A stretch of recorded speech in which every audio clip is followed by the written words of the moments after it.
All right, welcome back, guys. So game one, just to be clear, because I don't think it entirely was, there was a Nexus take in that game. SS boosted friendship, did this the old-fashioned way. They killed the Nexus of Batty Bargain Bin to secure their win in game one, and then everything after that was buggy. I believe the players in the game might have crashed after the Nexus went down instead of getting the victory and defeat screens, and presumably at that point it just killed the spectator server slot of this game. But what matters is that we saw most of the game. There was a Baron fight, the Twitch was killed, and the game was ended. So The oldest win condition, taking the Nexus. yes, truly my favorite. That's actually not true. That is my least favorite win condition. Oh, okay. Forfeit is definitely my favorite, and those are the only two as far as I know. Yeah. So we are just waiting on these teams. As soon as these teams are ready, we are going to start this up. And Dub Drum would just like to make sure everyone knows. I know we talked about this briefly during the draft. That was his first game, Mouse. Was it his first time playing jungle? I don't think so. I've actually he was playing jungle this season for this team. Okay. I mean, it takes a while to get that smite down. Yeah. So yeah, that was a very interesting game one. It was fun to watch as a spectator to kind of get myself in the zone for the remainder of this series. Mr. Beatboxer Woogie, he was pretty good that game. Yeah, he was. Basically his team's hope of winning was square on his shoulders.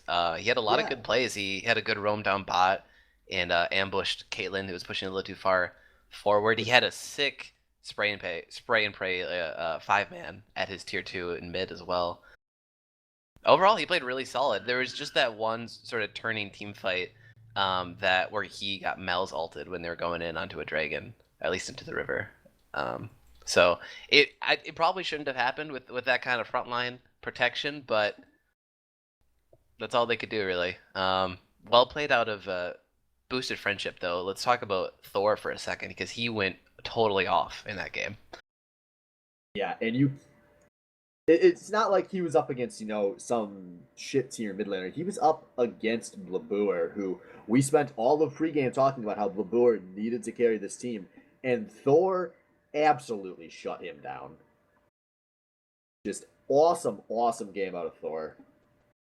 Yeah, he had fantastic roams down bot.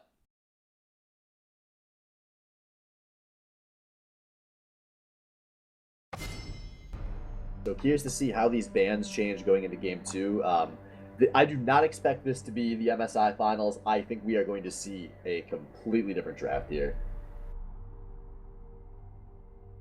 I'd be interested to see if Boosted Friendship's going to ban the Twitch here.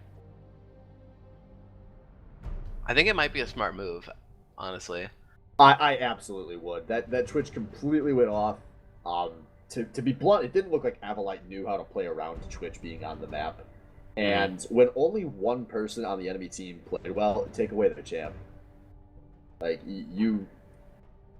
I don't remember what their bans were in game one, but he does not need to be scared of anything else being played IMO. So now the first Azir ban coming out, they definitely don't want to go against that again. Skarner ban stays the same. A lot of play for Dub Drum in solo queue this season, and yep, there it is. There's that Twitch ban.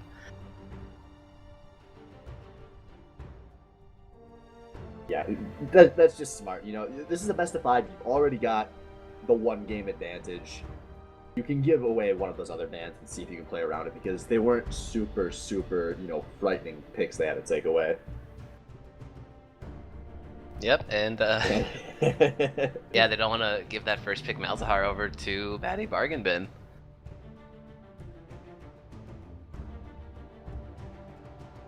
I honestly thought Batty Bargain Bin, they would have chosen purple side, or red side, however you want to say it, this game, to give the counter pick to Blabuer in the mid lane. Yeah, but I was actually surprised as well that every team opted for blue side with their game selection. So going into this best of 5, boosted, having the higher seed, gets to pick side for 1, 3, and 5. BBB gets to pick side for 2 and 4, and they all opted for blue side in every one of their games. Which, with all the power we've seen in counter picks in this league, I would expect most teams to prioritize red side instead. The assumption, contested picks, that they want more. Because otherwise, yeah, I would totally agree. They should be looking for counter picks. Yeah, and first pick overall is going to be an Echo, taken away from Captain or On the Wind last game.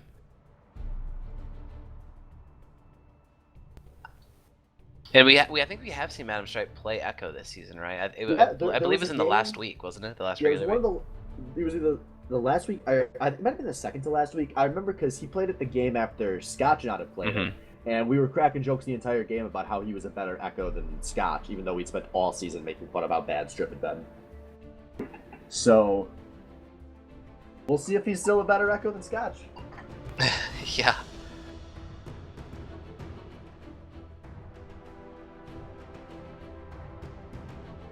Yeah, I really like that. That's a great first pick. An incredibly strong pick in general. It could even be flexed into the mid or even jungle. I could definitely see Mick playing Echo jungle because usually in the past he favors more AP oriented junglers. But yeah, and it also takes it away from On the Wind, who is definitely his most comfortable champ nowadays. Answered with a Gragas and Lucian pickup for boosted friendship. So taking away the Gragas option for the jungle there, and they'll most likely go to Dub Drum, and he has shown some pretty good performances on that in the regular season as well. I love that Gragas pick out of Boosted. I think Mikuro has been a clear step ahead of everything else in this pool when he's been on that Gragas. And Dub Drum has also been excellent when he has played Gragas. It's just a no-brainer to make a pick like that when you're in a pretty bad situation. And then the Lucian, Evelite's had some good games on Lucian. It's just one of those picks that's solid if you don't want to give anything away. Yeah, Lucian fits in. He's the Thresh of AD carry. He fits into really any kind of team composition or any kind of strategy you might have. At least going even into the laning phase. Answered back though with an Ezreal Alistar lane, which I really like as well. This is a really safe lane, and this could open it up for 1-3-1 for Batty Bargain Bin. I don't think they should attempt to try to do that. They should probably stick to some more easier team compositions, especially with the AD carry sub in. Just comfortability playing with a new player. 1-3-1 is kind of hard to pull off if you don't have it down exactly. But yeah, a very safe laning phase that they hope to just scale out of. Yeah, it also takes away that Alistar from Respect, which has been one of the champs he's been really solid on this season. Still a champion I think is very strong, especially in this league. So a decent denial pick there as well. Yeah, both Alistar and Lucian were banned last game, so with the ban rotates coming in, both of those are getting picked up.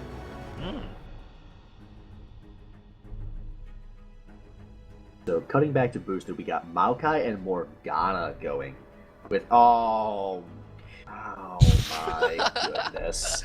So folks, welcome to the Batty Bargain Bin. It is very clear now where these picks are going. Echo into the top lane, Diana jungle for that Mikuro, and then Blabure's classic Scion mid. And he's going to be going into a Ryze mid, because that is a Morgana support. Is this the first time we've seen Ryze in the SBL this season? Yes it is. Oh wow, that is fantastic. I am so glad, because Ryze, I mean, if anyone who watched MSI, is a very contested pick in competitive play. He scales so incredibly well and becomes pretty much unstoppable, like of old Ryze, a hyper carry in himself. And a lot of people suspect that he's going to be even more powerful on this current patch because some of the mana items were buffed. He's got more options for his build path that are good. And I'm excited to see it. New Ryze is actually, I think, fairly fun. There's a bit more complexity to really everything about him. And I am really curious to see how well Thor can play this. Yeah, this could either be a really big flop or really, once again, he just basically carries the game, because last game he was definitely in that carry role. He got really big early on and was a huge source of sustained damage for them.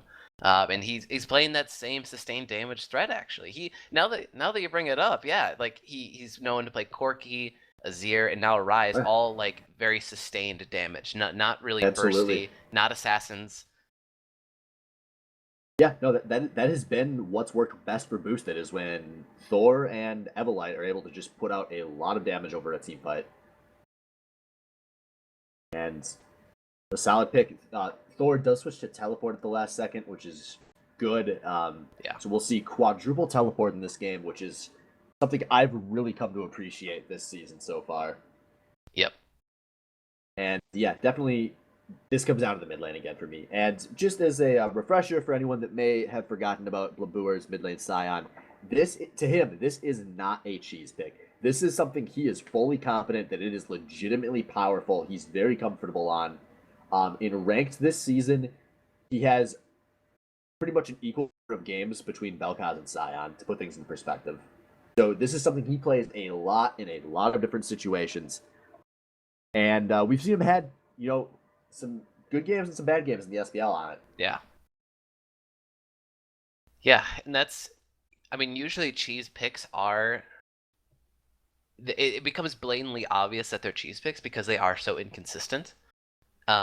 Because he has had some flops with it, and that's when you kind of realize, like, oh, Scion mid should only probably be picked in these very specific niche situations, but he doesn't. He does actually just pick it straight up. I mean, he didn't have the counter pick here, and he picked Scion, and now he's going against the Rise. Has he ever played against the Rise mid with Scion mid? Who knows? Like, this Rise might be a hard counter for all I know. I don't see that happening, but it could be really bad. So one thing I don't like, Blab does always run the teleport with his mid lane Scion, and I remember it's not a spell he's used particularly effectively, at least in the games I've casted of him playing mid lane Scion, but he likes to play mid lane Scion is something that can bully the lane early, and I would really prefer to see him take a combat summoner. That being said, he is the mid lane Scion expert, so... Right. I'll wait till he gives up first blood to rub that in his face. Yeah. And there's a good chance that won't happen. Yeah, I mean, I feel like I could just talk all day about the Scion mid pick, but let's talk about some of these other picks. Or let's just talk about the team compositions as a whole. So, Batty Bargain Bin, there's some comfort champs here. I mean, obviously we don't know Beatboxer Woogie's champ pool, so he might even be better on Israel for all we know than his Twitch performance last game, but that's going to be hard to trump. The one thing I have to say about Batty Bargainman's comp is I think it's going to take a really high level of coordination to execute this comp well. This is a super slippery comp that has a lot of options for super hard engage, but also a lot of ability to super hard disengage and kite out fights. And to be at their best, I think they'll have to be kiting out fights because they have the Ezreal. And going backwards is a lot harder than going forwards, especially when you're not all on the same page.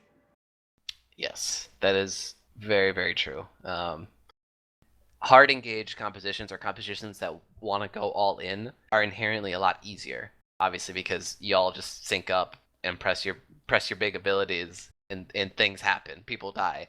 But yeah, like you said, in a kiting back composition, which have become increasingly more popular in the meta, you have to know your sort of role in the team fight. You need to know who you need to protect, whether it's your AD carry, whether you need to be a diver giving off some kind of threat to the enemy team. It depends on how far you are ahead of your opposing laner or jungler. A lot of variables to take note here, but what's it going to bring up? Oh, yeah. Nope, I don't know what it was. So something to do with the Diana and Echo picks. Fast. Oh, sustained damage. This team composition also wants fights that last really long, like a long time. For Batty Bargain, at least. But that also is the case for Boosted Friendship.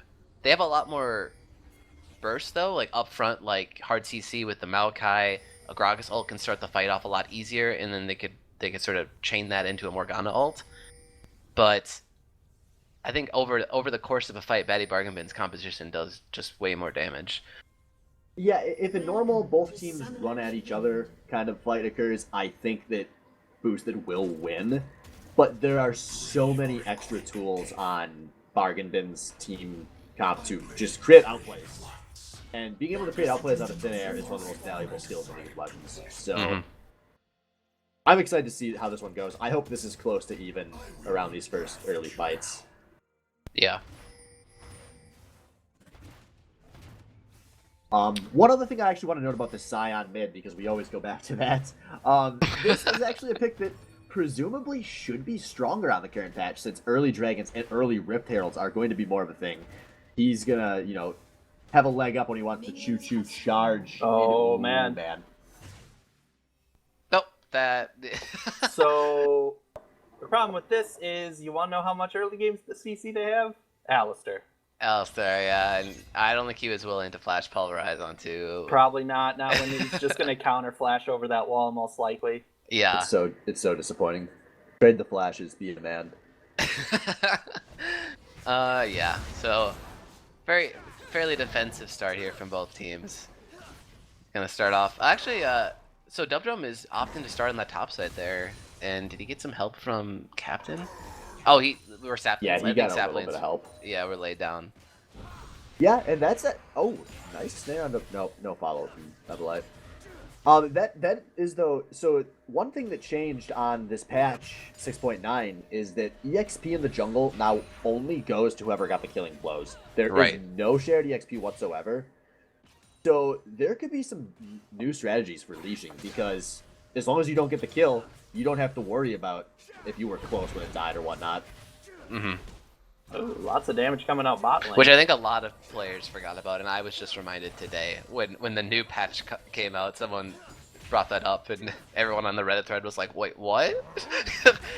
as the junglers are all waiting for the bot lane to walk away so they can smite still.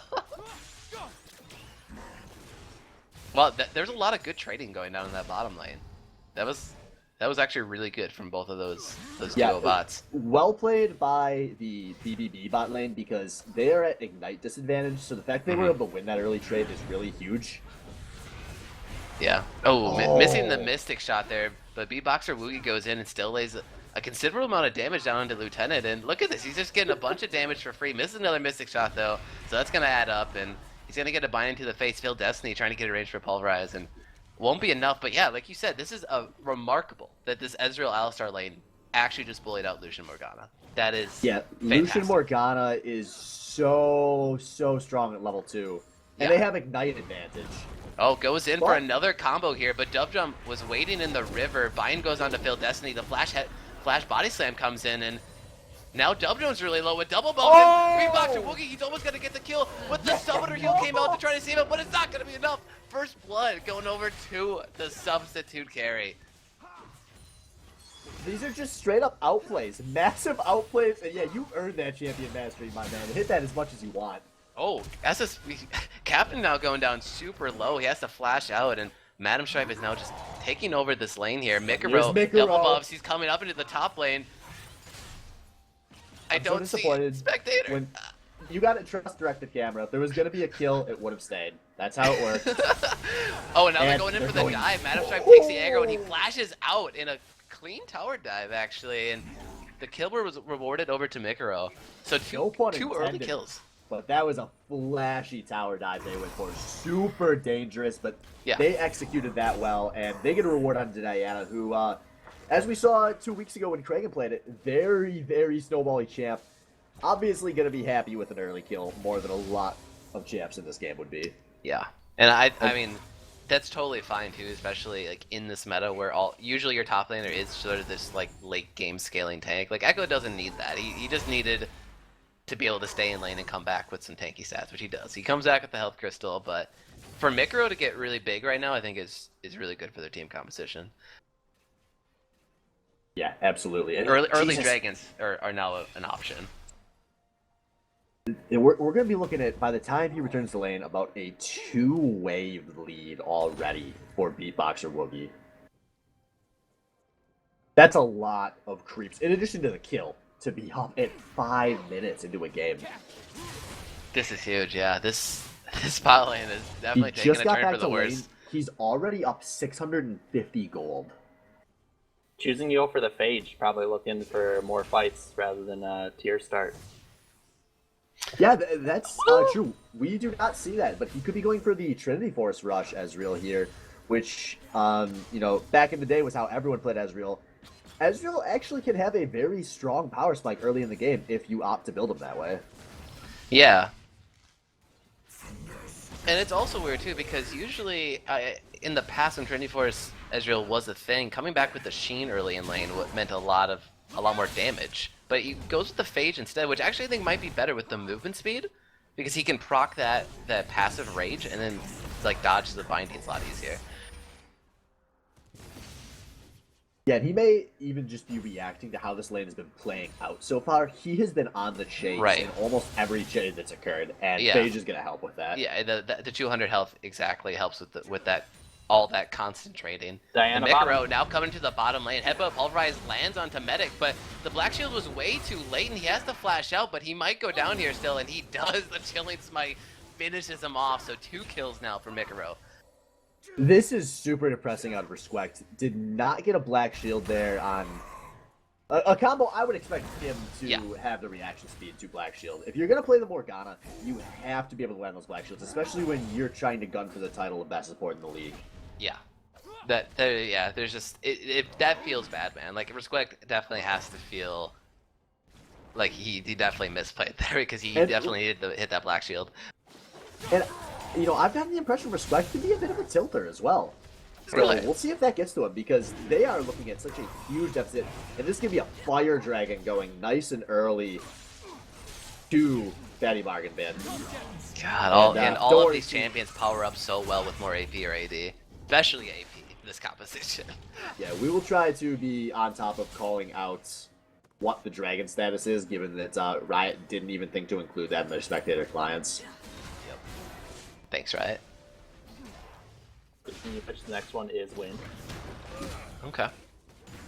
Yeah, so Madam Stripe, he's really bullying out on the Win now. He just pushed him out of lane, almost got a kill on him, and the Flash is now just coming back up for that Maokai.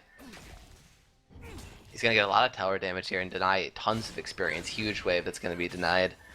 Teleport's still not up for On the Wind here, and this is a really good start for Batty Barkabin. Absolutely. 2K up at 8 minutes. They have the Fire Dragon, which, one of the two most people would consider to be the better two, along with the Water Drake.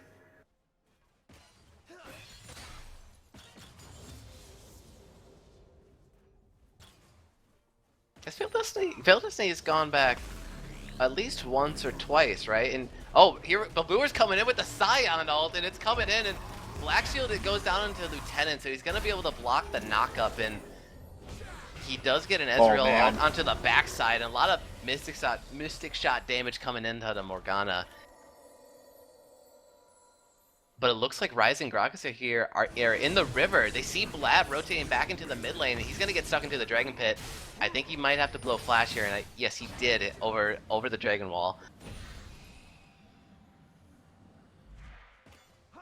So a good gank actually from Babur. They just weren't able to get anything off it because of the Black Shield, but oh yeah, Mikro double buffs here. Yep. Oh no! Zap Magic! The Maokai passive is actually going to keep him alive here. Madam Stripe taking tons of damage, and he has to Time Winder, or he has to ult? I don't know what the name is. He has to ult out of the tower damage, and now Blab getting ganked into the mid lane here by Dubjum, and it will surely be a death for him, and that kill is going to go over to Thor in the mid lane. Yeah, that's a shame. Blab kind of capped off what had been a really good series of events for his team by dying in the mid lane, and okay, guys, he is down 30 CS and counting, and going to be probably have to blow his TP to salvage some of these creeps. Yep. You're high plat, man. Like, buy some wards. Look at all that vision in the bottom river that SS Boost and Friendship has, and now scan the mini map for Blabuer's wards, and you will see that there are none.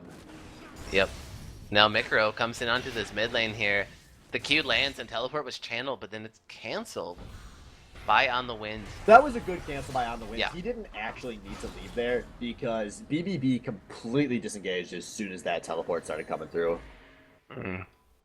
And good thing that Mikuro didn't take the jump in there because Dubdrum was just waiting in the wings. He would have been there for the Yeah, headbutt pulverize lands onto Lieutenant, and the kill goes over to Failed Destiny. He pops the Alistair ult and takes a couple tower shots for that too. Yeah. Oh wow, he did. What the hell? as the auto animation was in the air. Wow, it must have been. That's really rough. But I cannot like. Oh my, respect medic. Black Shield use this game has been terrible. I don't know if you saw like literally 10 seconds, not even 10 seconds before that combo came in, he used Black Shield on Lucian as he was walking away from a trade to block damage out of Ezreal's W. It was like the worst time to use it, and knowing the cooldown was down, Failed Destiny abuses it. Yeah, they're just not respecting what is now clearly a very good bot lane out of BBB. Yeah. So powered up with Beatboxer Boogie. I mean, I guess Vivera at Failed Destiny was a strong bot lane, but this is like really good. Yeah, I am super, super impressed by Beatboxer Boogie thus far.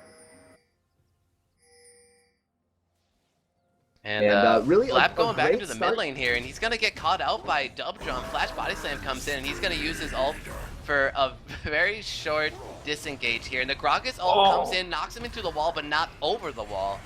And Thor wasn't following. That was so close to going over the wall, though. Yeah. And Blab didn't have his flash up yet, so might have been a kill here. Mick's gonna get jumped on by Dubdrum, and he has to blow his flash too, so some good aggressive moves coming out of Dubdrum and Thor in the mid lane to try to get him really big. He's almost reached the 100 CS mark on this rise, and the Rotted of Ages is completed, so this is a very good spot for Thor to be in. Yeah, this game would be going so well for Batty Bargain Bin if Labur wasn't trying his hardest to lose it. I mean, once again, and I've always hearkened to this in the past, is like, what if he just plays just sort of safe control mages, or even like assassins? I feel like would be even a better fit for him than this Scion mid, but Stripe in danger, top lane. yeah, and this is not gonna go too well here. Yeah, Chrono Break is not up right now. Oh, it is up actually. And, wow. He just walks away. Wow, I cannot believe he just walked out of that. All this all from Grog. Oh, yeah, there was no flashes for either Maokai or Gragas there, but they landed all their CC pretty well. That's actually very impressive, and looks like that Bomby Cinder is paying dividends there. Maybe the Corruption Potion was in on that, saving as well. So I want to go back to Babur here because it looks like this is going to be an uncontested dragon going down for Batty Bargain Bin, which will be the Wind Dragon, which is the out-of-combat movement speed. Yep, helps on those they're rotations. On a pink ward, so that is completely free. That was fairly close to spawn time as well, I believe. So this is just good dragon control out of BBB, in spite of Blabur's performance. And going back to Blabur, even though this every time I see Beatboxer Arcane Shift in, I want to just like stop and be ready for a kill to happen. Yeah, the plays, and he champion master emote there. The classy Arcane Shift over the binding, man. He knows too. Like that, there's a lot of confidence out of Beatboxer Boogie. You can sense it. Yeah, he definitely knows his limits. Yeah. And maybe the fact that he's a sub for this league, this game doesn't really matter to him. So right. I mean, I'm sure he wants to win, but maybe he's not as tense as, an SBL veteran would be in this game, where it's like some guys have never played in the playoffs before. They don't know what it's like to be in excited best of 5. For him, it's just like, well, I'm going to play a few games with the same team, and if I do, cool. Right. Yeah. This would probably be, maybe this is his like dedicated solo queue time. So to him, these are just solo queue games, and he's just playing his heart out. Yeah, he's just going to play loose, and it's working. Or maybe this guy's just a fucking beast. Who knows? Yeah, man, a lot of good trading in this top lane. Like, these top laners are so incredibly close in these trades. It's pretty fun to watch. I don't know who's going to win in a 1v1 up there. I would imagine it would be the Echo, but I'm not even quite sure. They're at a point where there really shouldn't be much kill threat in either direction without a gank. Yeah.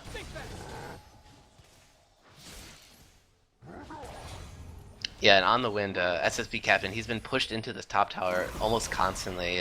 Madam Stripe he keeps pushing in the wave, trading on him as much as he can, trying to deny some of that CS, and it's still pretty even here. And it looks like On the Wind has been playing kind of scared because there has been a lot of ganks into the top lane, and ganks in the top lane, it's happening to him. Madam Stripe chrono breaks.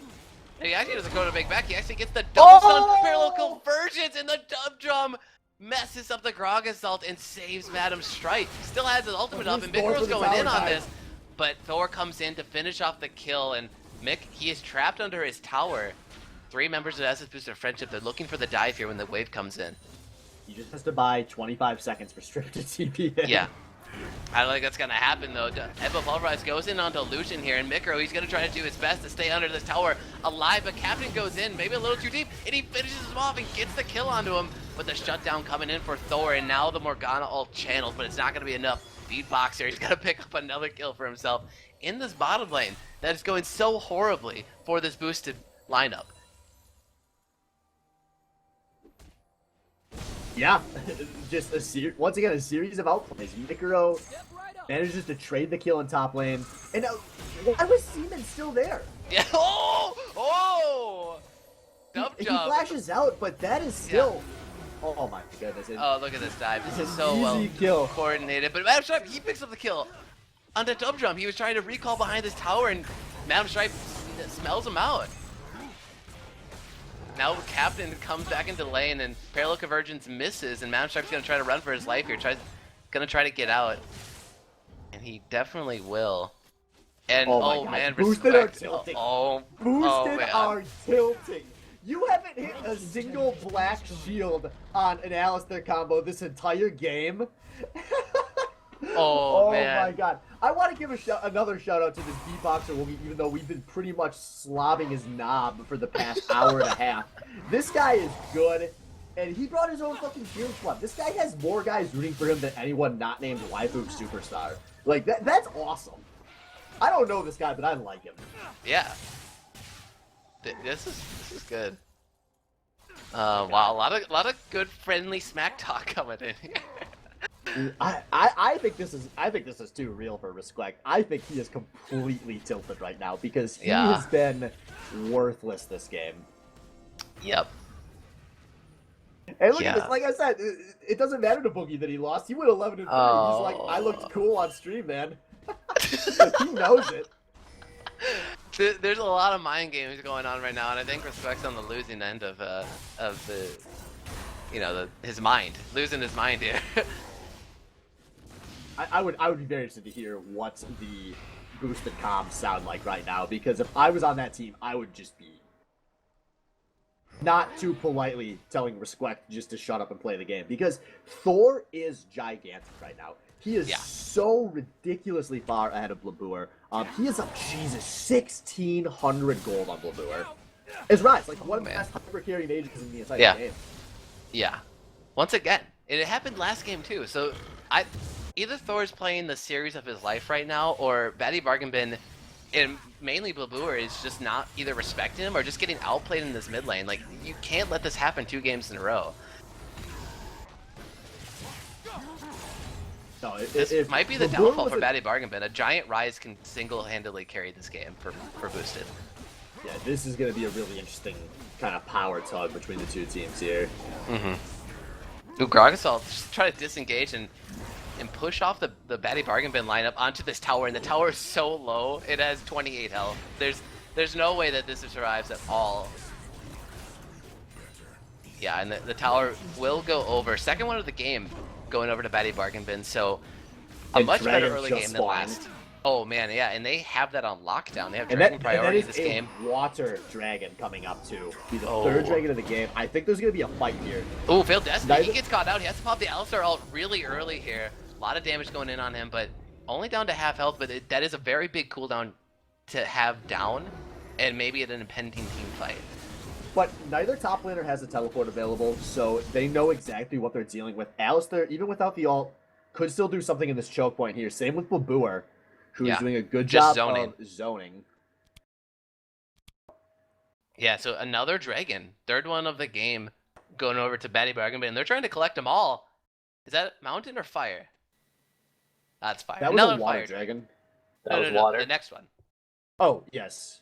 That's Yep. another fire. I Yeah, don't so they think have they have water, air, and fire. I don't think all 4 will spawn in a game. I don't think that's a thing that can happen. Oh, really? Headbutt Yeah. Bulbars goes in on to Rise, so I don't think there's any follow-up there for Blue in the mid lane. Folks, don't worry. This game did not crash. It was just an issue for Dan on stream. He just loaded back in. Oh, okay. Like the stream was just down for just a split second, so we are good now. Man, so this is the test for Batty Bargain Bin, because I feel like they can get themselves into this position.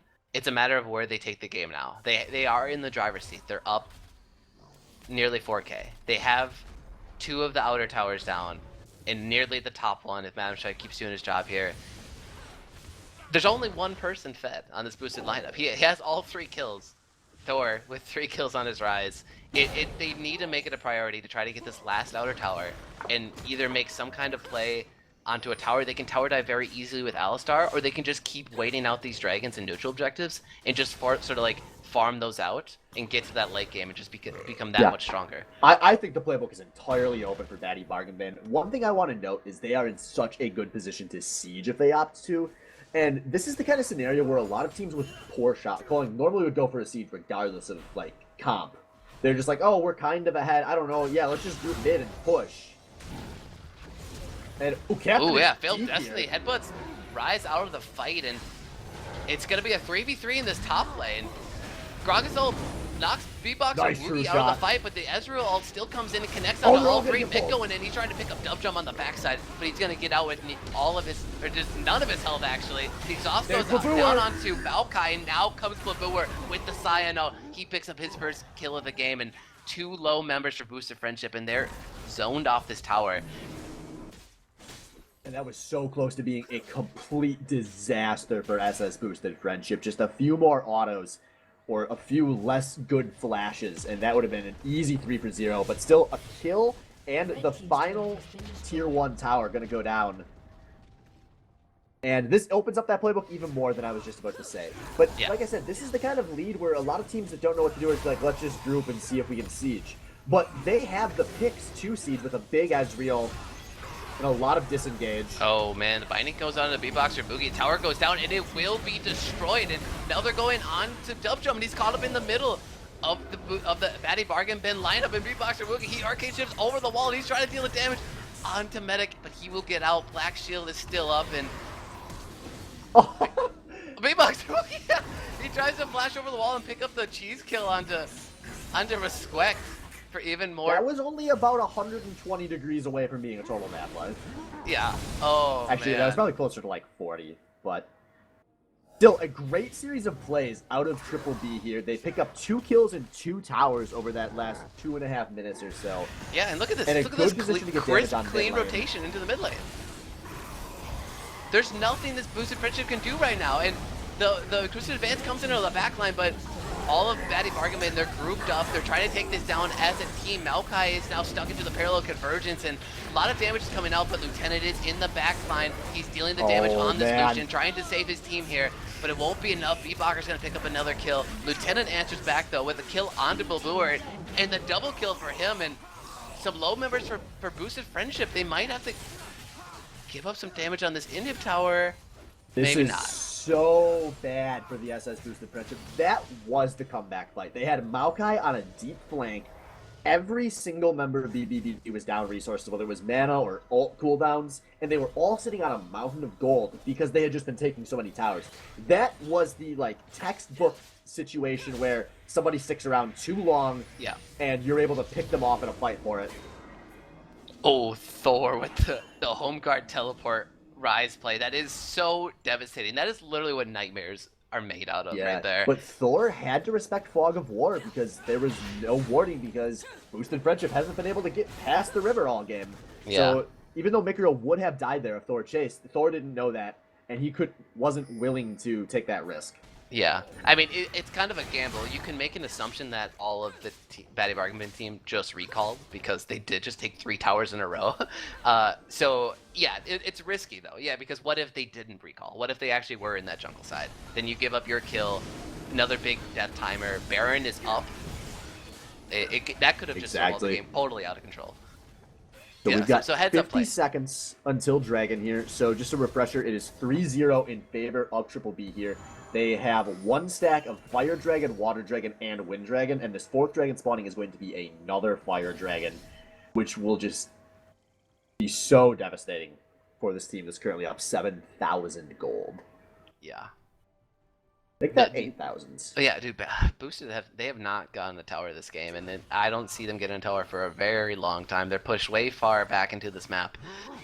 And they're four men going out into the bot side, and it looks like they're going to try to flank and get V-Box or Woogie, though. He arcane shifts out of the Grog Assault, but it's going to be the shutdown. The exhaust comes out, but it's not going to be enough to save their substitute AD carry. Now Mikaro comes into the fight. The teleport is channeled from Adam Stripe, and now the fight goes on. Parallel Convergence, knockups a Glore, and the fight's going great for Batty Bargain Bin. Let's see if they can try to finish this off here. Lieutenant, though, he is still alive. Rise is still alive. Adam Stripe trying to take him out of the fight, but it won't be enough. It's a double kill for Lieutenant. That so was it's 3 such for 1. Gonna be a 4 for 1 here when they knock up with the kill onto Blabuer. Kills going all over the place here in both directions, and just too much of a commitment out of Batty Bargain Bin, not willing to just let the Ezreal go and maybe take something elsewhere on the map there. Yeah. Because Ezreal, all of the damage on that team, they essentially, well, not a significant portion of their damage, down before 2 members of Triple B make it to that fight. And that is going to turn into a first dragon of the game for the SS Boosted Friendship. And that Fire Dragon, definitely, if you're only going to have 1 stack of Dragon 27 minutes into the game, Fire Dragon, pretty good one to have, with that 8% attack damage and AP. Yep, this is just like before these dragon changes happened, it was totally fine to give up a lot of dragons until this mid game, because that first dragon did give the percentage AP and AD, so it was just extremely good value. And that's what the benefits the boosted lineup is gonna reap right now. And is this a way in for them, you think? Absolutely. It definitely stems the bleeding for a while. Because this is presumably the team that's going to have better coordination, better shot calling, as they've been playing together with this lineup all season. And they've cut the gold lead down a little bit in the last few minutes, down to only 5,000 gold. And if they can win one more fight, the towers are going to start going down in their favor. They're going to equalize this gold lead very fast. Yeah, and just to take a note, in that last team fight, oh man. This is a Baron play going on. Triple B has 3 members very, very far away from this Baron Nasher. Just an awful mistake. Lack of shot calling to ever let that many members show bot lane. And Beatboxer Wookie gets snared. He is running for his life out of this, but he gets a kill on the Rise.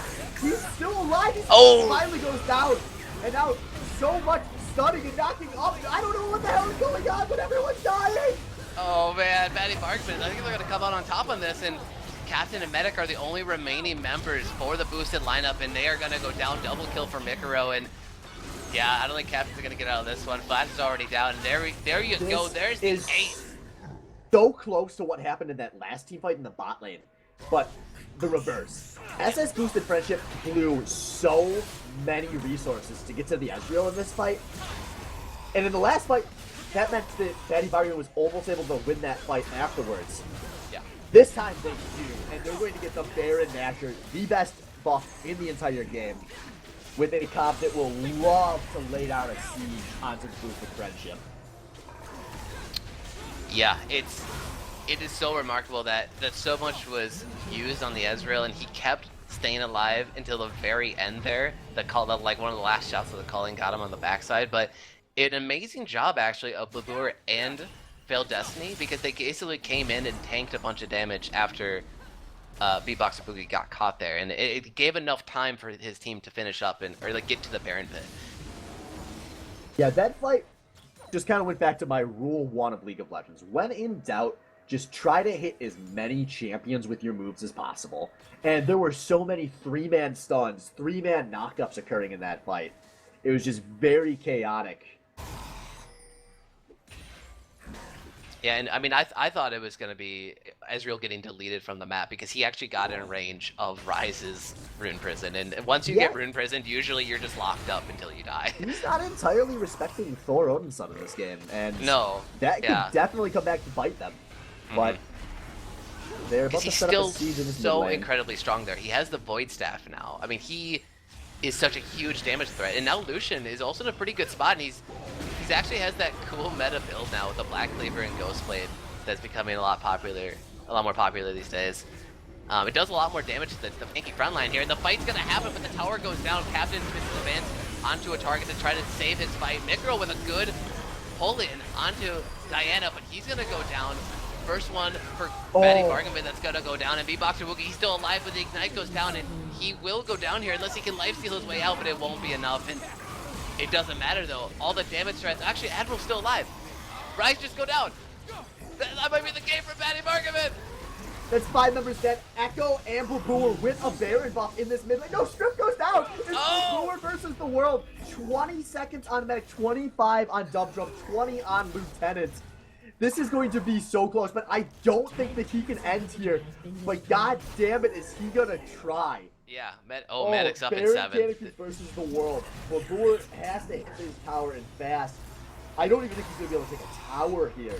No. Well, no. Lucian's up now. He has to get out of there. Frost Queen Claim is used by Medic. He is going to get slowed down, but I think he's out of range for the binding, and he totally is. And it's not long on his ultimate as well. yeah. So an inhibitor take in a huge team fight, but Betty Bargaman still comes out ahead. They have a 10k gold lead now at 32 minutes. I also want to point out that, in case you haven't been keeping tabs, Blabur has a ZZ Rot portal and a Banner of Command on this Scion. They can so easily set up a 5-0-0 with those two supers in the bot lane, or even like a 4-0-1 where like one person is pushing maybe Blabur, since, I mean, both teleports are available. So they have a lot of ways they can do this, but even if they want to just group as 5 and take the simpler to execute play, they will get so much... Oh, never mind. They will get so much pressure with those super minions and those rotlings. Yeah, that's... I mean, that build only gets better the longer this game goes on, and it's amplified by the Baron buff that he has right now as well. Wet noodle fight here in the top lane.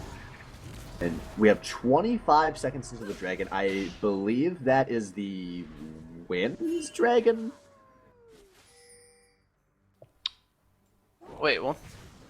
Oh, you're right. Yeah, this is still the Elder Dragon spawns at 35 minutes. So yeah, this is going to be the last normal dragon before that Elder Dragon spawns. And Tier 2 tower going down very easily to the Betty Bargain bin lineup. There's not much. That tower is very hard to defend. I'm sure everyone that plays League of Legends knows, and that's the right call there to try to not fight over that for the boosted friendship lineup. If they're looking for a fight, it's going to have to be at an inhibitor tower, and it's going to be a Gragasol and a Twist Advance that needs to start it off right, and they need to get Beatboxer Boogie out of the fight.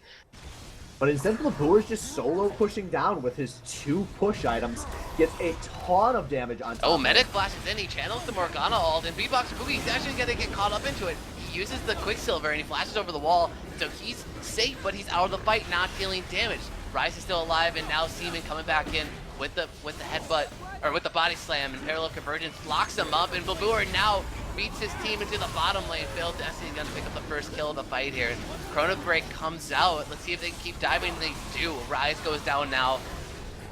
Lieutenant gonna pick up the kill on the Madam Stripe, and Lieutenant's still up. Beatboxer Boogie, he was taking the tower, and now he goes down. Double kill for Lucian. Captain and Lieutenant, they're gonna try to salvage the game, but it won't be enough, and he goes down. Captain, once again, all too often, is the last person alive on his team, and Mikro with the swag Zonias. Captain survives under the tower dive. This is big because there is no health on Mikro or Failed Destiny. It's going to be really hard for Blabur to close this game out, and I don't think he will be able to. No, they can just get so the they're tower. Going to settle for just opening another inhibitor, and they're actually going to get some good damage on top lane tower as well. That's actually going to go down right here to this Rot lane push. So that is the base completely cracked by the baddie bargain. They definitely weren't able to take that inhib because Morg and Gragas just came back up.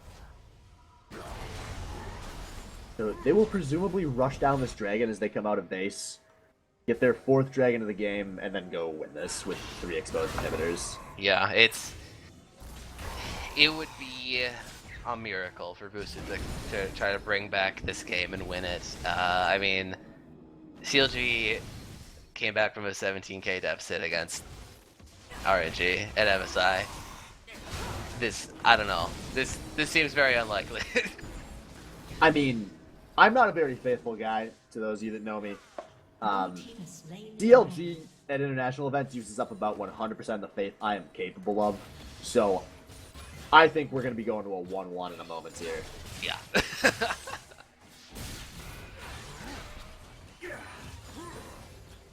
And I want to take a moment to give some props to Blabur. We were really shitting on him for the first 25 minutes of this game. Obviously not a great game with how poorly he was playing in the laning phase. But I wanted to talk about how worthless mid-lane Sion was going to be at the deficit he was at. And he's actually created quite a lot of pressure in these fights. He's been very disruptive, which is impressive as a Sion that's behind. Yeah. He's definitely gotten to the point where he can be relevant and useful for his team again. Like he is just this big, beefy frontline tank, and we all know Sion with his sulfurness that scales infinitely, right? That you just gain more health. And he has the Warmog's armor, and if anyone that's not familiar, it was changed in this last patch. It actually gives 10% cooldown now. Oh, Dubchom goes in on to Phil Sion's Destiny. not there.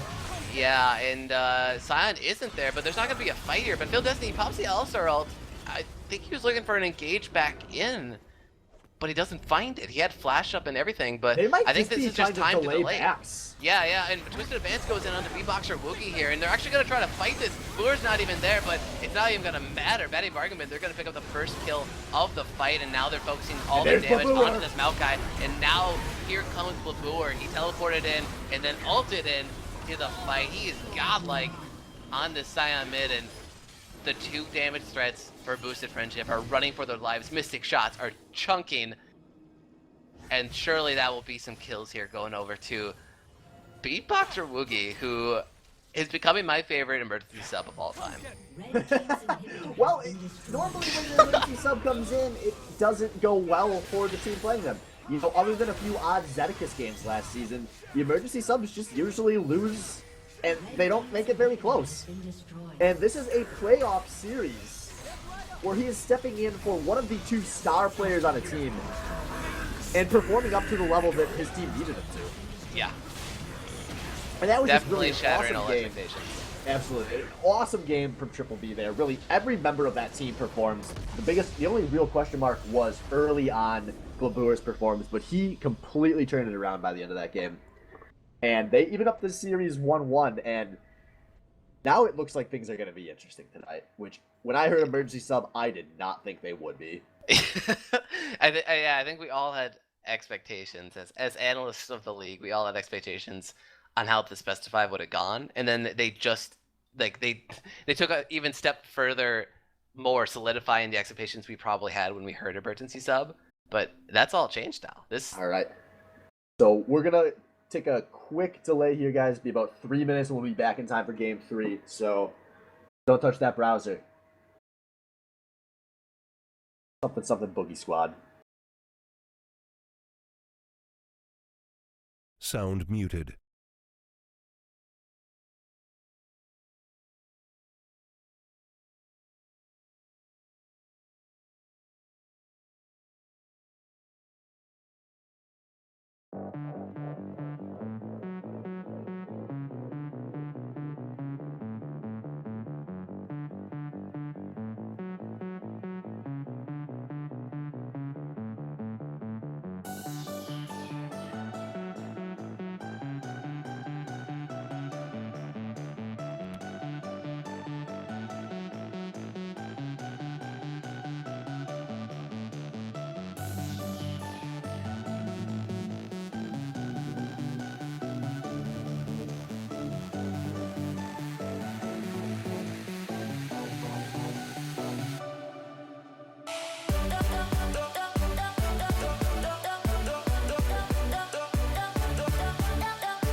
Sound Welcome resumed. back to the SBL quarterfinal between the SS Boosted Friendship and the Batty Bargain Bin.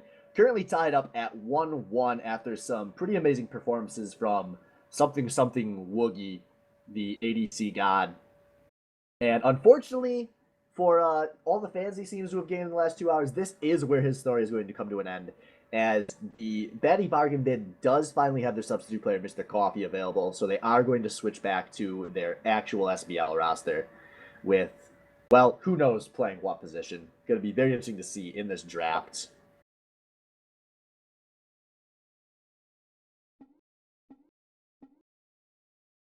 So, like I said, tied up 1-1 here, and this is going to be a bit of pressure for Mr. Coffee, because Woogie has played super well in these first two games.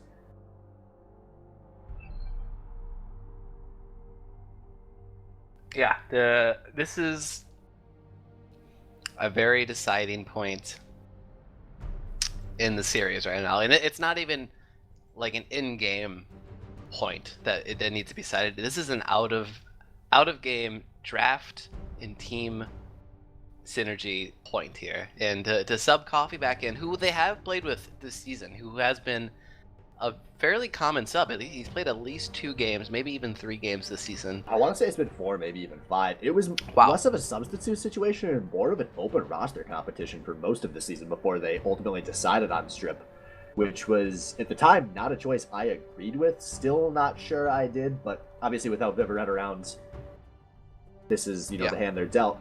And like we were talking about earlier, they had one game this season where Vivaret was not able to play. They played this lineup, and they got just demolished by Waifu Superstar. I mean, they lost all 3 lanes super hard, just completely caved in, and never really showed a single sign of life.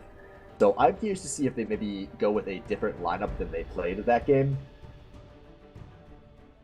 And yeah, do it, baby, and there we go. Bard locked in early for Failed Destiny. I love this. I love this. Some of his best games, probably his best games this season, has been when he's picked that Bard. Mm-hmm. Yeah, I completely agree. He's shown a lot of outplay potential on this Bard. A lot of carry potential, honestly. Bard is one of those supports that can really lead a team to victory.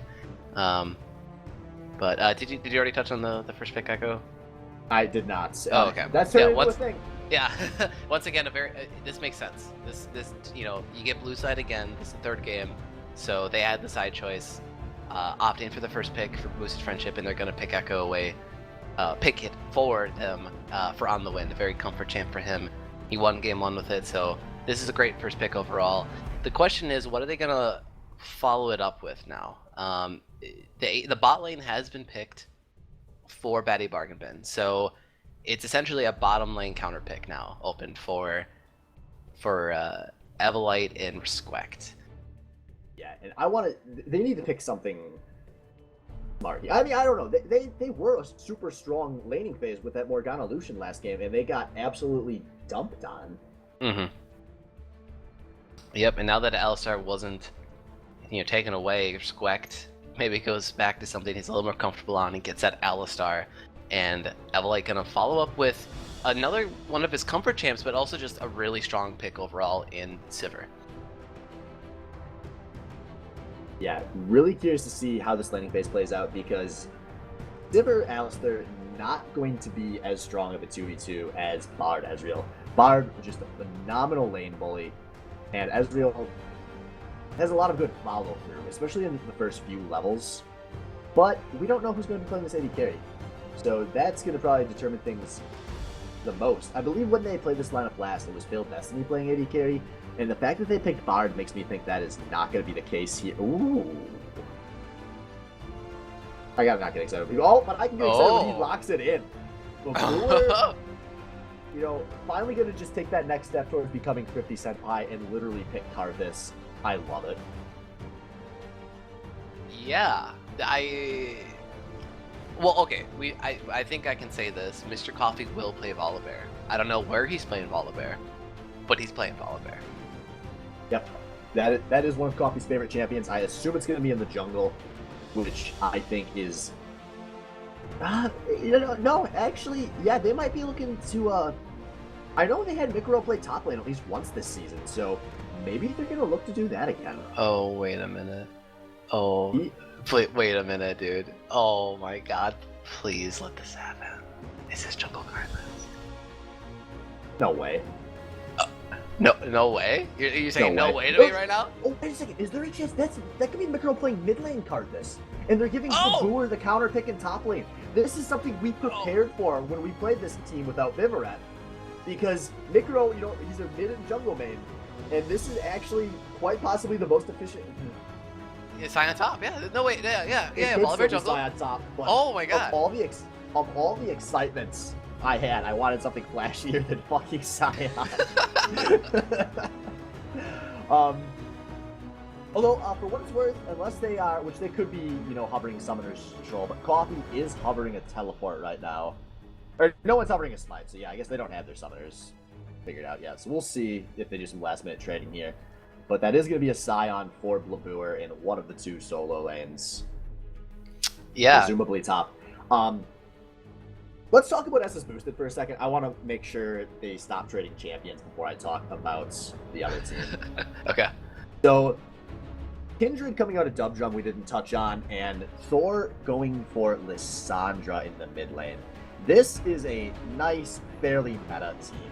It's going to go fast, go forward, and deal a ton of damage. Yep. So many engage options for this lineup. It's outstanding how many ways they can actually start a fight. And they actually have a little bit of a follow through. They have sustained damage out of Sivir, and also Kindred. Kindred ult, when used correctly, is so incredibly powerful for basically baiting the enemy team into diving a little too deep. But I mean, just to touch on this, Kindred pre 6.9, absolutely top tier jungler. One of highly contested pick ban. Now the Devourer's gone. Kindred's still strong, actually. Sitting at like a 50% win rate last time I checked. But still just not as strong. So I don't know if Dub Drum actually plays Kindred. This seems like a good Dub Drum champ, though, because Kindred has such strong early ganks, and with how often he's in the right position, in the pre-6 levels, only with more damage. Yeah, I think this is good for him, too, because even if he doesn't have a lot of gank opportunities, he can just farm really hard, and he's gonna outscale the Volibear jungle. Yeah, this is a really solid lineup, and I hope that Boosted Friendship, they realize what their win condition is and they sort of execute on that. This team comp's also very good for Dragon control early on. Like all of these champions really do well at level 6. So you can definitely expect a lot of fights over Dragon this game. Huh? So, yes, this is a Karthus mid. Yep, going back to Batty Bargain Bin here. This is the positional lineup I expected out of these guys when they didn't play Vivrat, and was really surprised it wasn't what they went with. Madam Strip playing the AD carry. This isn't something he's played recently, but something he's played in previous SBL seasons. Something he's said is by far his second most comfortable role, and something he, when he played, 2 odd years ago, had very solid performances on. And it allows Mick to go back to his comfortable position and Coffee to play at a comfortable position, with Labour kind of taking the sacrifice for his team. And, I mean, honestly, the way that Labour's been playing the laning phase so far this series, it might not even be a bad thing that he's getting away from Thor. Yeah, it really could actually mean some good things, because obviously, like you said, he does play Sion a lot.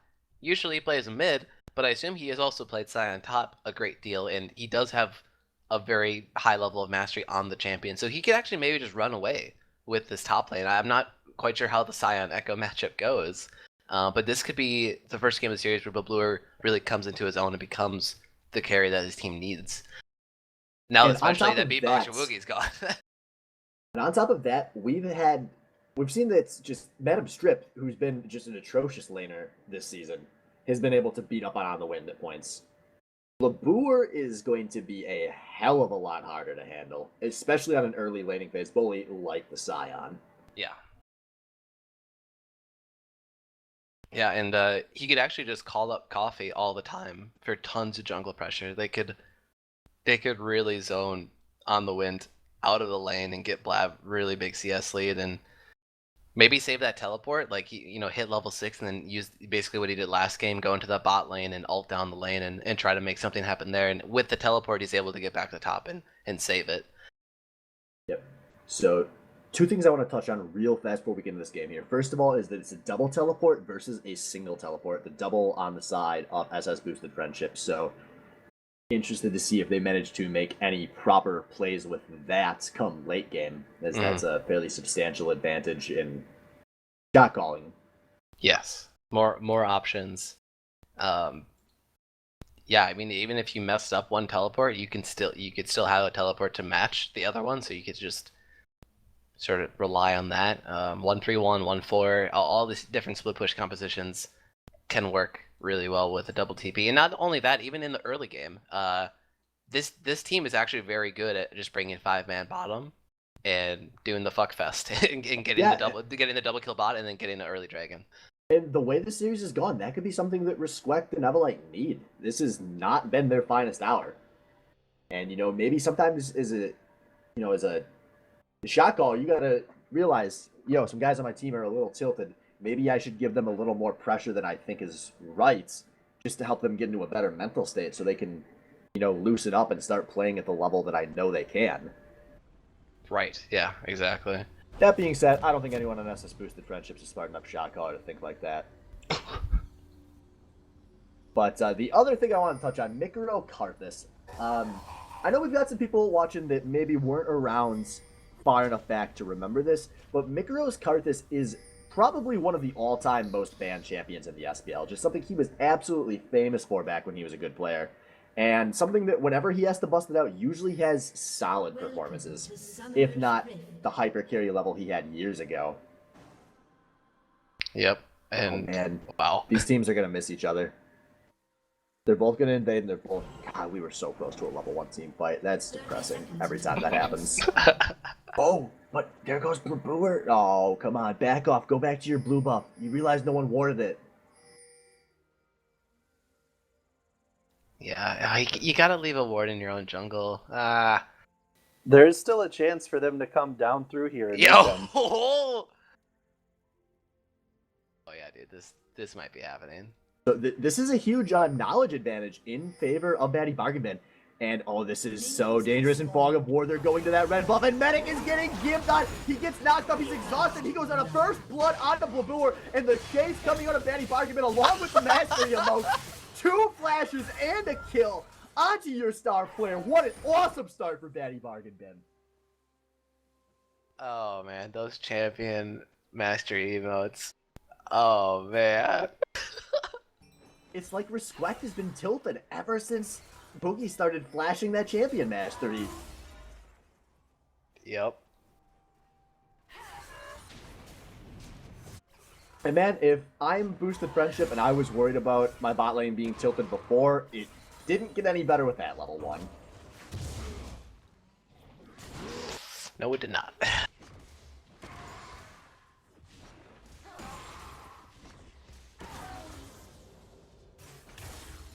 So yeah, who did that kill go over? That Blaboor? Yeah, that went onto Blaboor. Yeah, it's a health crystal in lane. It might make a difference here.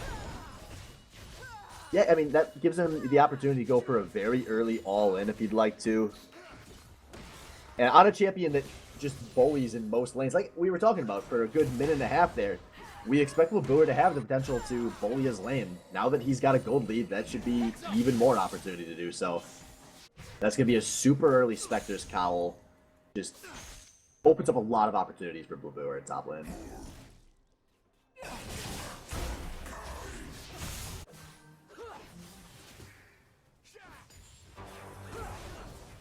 Phil Destiny being a menace, being a Bard player down in bottom lane, definitely cashing in on those Spell Thieves procs. I'm interested to see how well Mikro can farm on this mid Karthus because Thrifty Senpai, he sets the bar high for what it means to farm. Stay back and farm in lane as a Karthus. That's really unfair of you to be comparing Mikro to Thrifty Senpai. Well, I mean, they're both acclaimed Karthus players. I need to make a comparison. Oh, geez, this is a lot of damage on SBL Captain. But no chase. Yeah. Huh. Well, nothing too crazy so far in the lane phases. Everyone seems to be keeping up CS-wise. Madam Stripe and Failed Destiny, they have a lot of opportunity to just poke out Sivir and Alistar here and just like take over this lane. They have the mini wave in a pretty good spot, so if they can just keep it here, they can just continually keep poking at him, and this is so annoying. I feel like I've been the Alistar player in this matchup before. Yeah, and it's really hard from this position because if you're spamming your heal, you're helping push the lane, which they don't want to be doing right now. Exactly. Oh, man, this is going to be a lot of damage going on the SBL Captain from creeps there. A nice chase from Renai's circulation. And he is really smart. He does not over-chase into this creep wave at all. He knows exactly where the limit of his damage is. Now this bot lane strip with the proper focus fire. You want to go for my support? I'll go for the enemy carry. And this is a great trade. Oh my god. 9 health. 9 health. That came down to 1 missed Q. He would have been dead. Oh. Both junglers showing up in this mid lane. Seaman is not seen right there. Yeah, Admiral, he's playing over towards the side here, trying to get a bait going, but I think Mikro was wised up to it. But Blaboor roaming down, he's just going for some deep vision. Yeah. That's a good ward. I don't know a whole lot about like the early lane phase as a top laner, but is that common for top laners to ward there? So because there's that ward lower in the river, it's a good ward, because now the only way that Kindred can get behind Blabur would be to like walk through mid lane when the creeps are pushed and take a really weird angle. Blabur's gonna just have really early knowledge of wherever Dumb Drum is, which will let him push very aggressively, which is what he as a player likes to do. Mm-hmm. No, but he's starting to get into a CS deficit here. He's down 10 CS, now 12, and he had this problem last game on That is Sion. a huge wave that's coming at him, though. Yeah, that's true. He's gonna be able to get a good amount of that under his tower, presumably. And he also has Bully Bear there, which I think is what he's been waiting for. But he's taking a lot of damage. He might be baiting this in. Yeah, but he baited a little too hard too early there, so it's just gonna be a lost trade and a waste of time by Mr. Coffee. And Blabur has to actually be careful here because Captain goes in, he gets knocked over the tower, but he has the ultimate. But he flashes the Champion Mastery and he gets killed by Mr. Coffee for it. Now meanwhile, this mid lane, Victorel gets Tower Dome, an easy kill for Thor Odin's son. But here comes, and there's a kill for Victorel. Oh man, Captain had that all planned out too. He was gonna get that sneaky kill under the tower, but Blabur, he had the knock-up charge, gets it, and then flashes the auto attack to survive, and Mr. Coffee, he just comes in for, he wanted some gold too, and he takes that kill. But yeah, a 3-man tower dive into the mid lane, but Mick trades 1 for 1, so that's a huge win for the person getting ganked 1v3. Absolutely. So once again, a pretty good start here for this Baddie Bargain Bin lineup. Not as good as last game though. I mean, there's still time for it to get to that point, but this is still very good. Yeah, I absolutely agree. They just seem to have figured something out after game 1. Oh yeah, look, Kindred. Oh, there's no wards for this Baddie Bargain Bin duo lane here. Or wait, is he sitting on a ward? No, he's sitting on a pink ward. Oh yeah, are they gonna? Man, he's really waiting a long time here. The only problem is that Medic's only way to get in on this would be a Headbutt Pulverized combo, but Kindred finally coming around. No, just kidding. Wow. And now he goes in. There's the going combo. on to fail Destiny, a ton of damage, and here comes a teleport out of Blabur, but it might be a little too late to save here. This is a 4v2, and that teleport was canceled by Blabur. Ends up being a kill onto Dub Drum, and presumably going to be a dragon as well, which is the Earth Dragon that is currently available. Yeah, and just like I said in the draft, like one teleport was down in their top laner, but they still have that teleport in the mid laner, and he comes in, and I don't know if he actually got in and got that kill, so, you know, a 4-man gank to the bottom lane. But this is going to be a contest. This will be a nice true shot barrage. Now, Mr. Coffee's going deep towards the lieutenant. Does not spell through the ground. He has to flash out. Thor Odinson gets on a nice ult, but it's not going to be enough. This is a kill for Blabur, a kill for Karthus, and now should be an easy dragon for the Baddie Bargain. As Mikro chases down from a double kill for Mikro on his least favorite player in the league. An awesome series of events for the Baddie Bargain Bin, who are only going to take a little bit of damage top lane for it.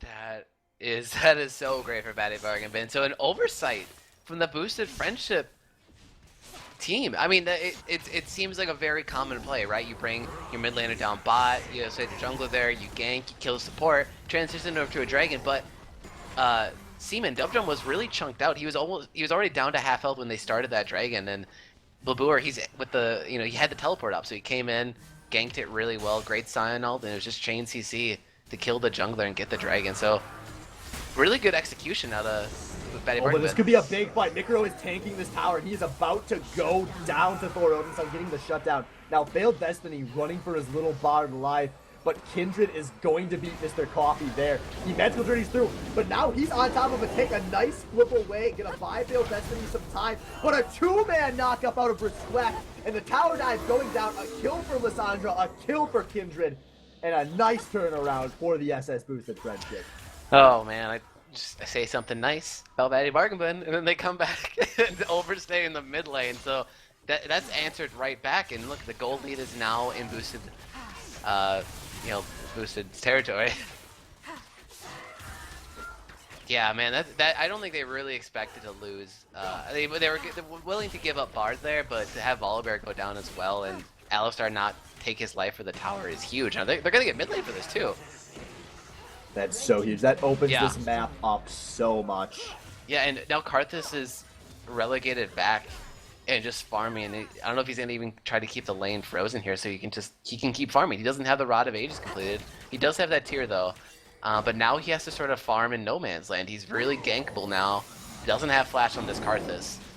But that doesn't seem to be enough to scare Coffee, who has teammates in the neighborhood, because here comes Babur with a nice damage on the Kindred. Gonna have to pop the ultimate just to buy some time, but ultimately gonna go down to Mr. Coffee there. More champion master event. Yeah, so Bard, Failed Destiny, he's on that roam lifestyle as support, which is so meta nowadays. It is just pretty much absolutely required in the support role. Like, a good support player, and if they had a resume, it'd be like if one of the bullet points was excellent at roaming, I would hire them on the spot. Yeah, and he's that helping in excellent mid roam's lane. gonna turn into two objectives. That's a blue buff steal, taking that away from Thor Odinson, in addition to getting the mid lane tower. So both mid lane towers down, the only ones down on the map, and maybe more importantly, that blue buff being stolen away from Thor Odinson should open up a nice window for a power play here out of SS boosted, or sorry, out of Baddie Bargain Bin, because Lissandra is very mana hungry, especially when you're trying to wave clear, which now that he's going to be a tower back, he presumably will be. Yeah.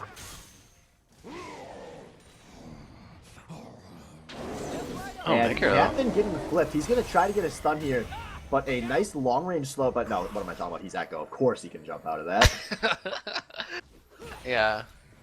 Yeah, you know, Echo with all of his abilities up and with mana to use them, being able to dodge out of a Volibear Scion gank seems elementary for an experienced Echo player, but maybe not. Oh, this is dangerous for Strip and Destiny. Yeah. Gonna get sight of Thor, gonna get some pokes out of Thor, and Thor's gonna just run. Yeah. That Cosmic Binding landed on the wall. That could have been something. Like, could have rotated in here and... This could be Oh, this is no. gonna be a 5v3 because here comes On the Win, an easy kill onto Failed Destiny, and presumably gonna be a tower as well. So here we go, five men in the bottom lane for boosted friendship, and they're just gonna strong arm this tower now, picking up that kill onto Failed Destiny. Failed Destiny, he almost got out. He had like the perfect tunnel set up or magical journey set up, but he just got stun locked and CC chained and goes down there, loses the tower. Blev's gonna try to get some tower on the trade It is though. a big teleport down though. They still have Thors available, but we have a minute 30 till the second Earth Dragon spawns. So if On the Wind is up there matching the push out of Labur, this will turn into a TP advantage and potentially a second Dragon for Baddie Bargain Bin. So they need to do the smart thing. Sorry, I'm sort of amazed right now how look at just the scores across. It's almost dead even in every lane. Oh my god, you're right. Yeah, the only lane with a significant CS advantage is the top lane, but gold is still even up there despite that CS deficit because until that tower dive, Labur had been a part of 5 kills to On the Wind's 0. Mm-hmm. Well, he was part of one kill. His Just kill. in that last tower dive, I mean. Oh yeah. Before that, it was 0-1-0 versus 2-0-3. Yeah. So we got 38 seconds on the string, but a fight gonna break down Oh. beforehand. There's a teleport coming out of Lissandra, and Mr. Coffee ends up going way too deep. He has to flash defensively, but he still dies to SSB Seaman. And now a lot of damage going on to Failed Destiny. He's being slowed, he has no tower to run to. And that Failed Destiny, for that magical journey, could have put his AD carry in danger too, because now Madam Strip knocked up, knocked back, and being King drones here. Gonna die under his own tower. 3 kills for nothing right before this dragon for the SS boosted friendship. Yeah, I mean, that's the second time this game where they just bring more numbers into the bottom lane and they get a lot of kills out of it, and they're gonna get a tier 2 tower out of this, and they're gonna rotate and get a dragon. This is huge for Mr. Friendship. Yeah, I don't know if Triple B aren't respecting Fog of War, or they just aren't respecting the idea of being ganked. But this mid-game shot calling has been so much better out of boosted friendship. Yeah, they look like they're really coming together as a team. They're really crisp rotations. Ezreal comes in looking for a steal. No miracle steals today. I just got a bug splat. Oh, No, it was just you. I can Unfortunately. reconnect right away, but just be aware it might happen. it's going. That bug's going around, man. Spaghetti code. Watch out.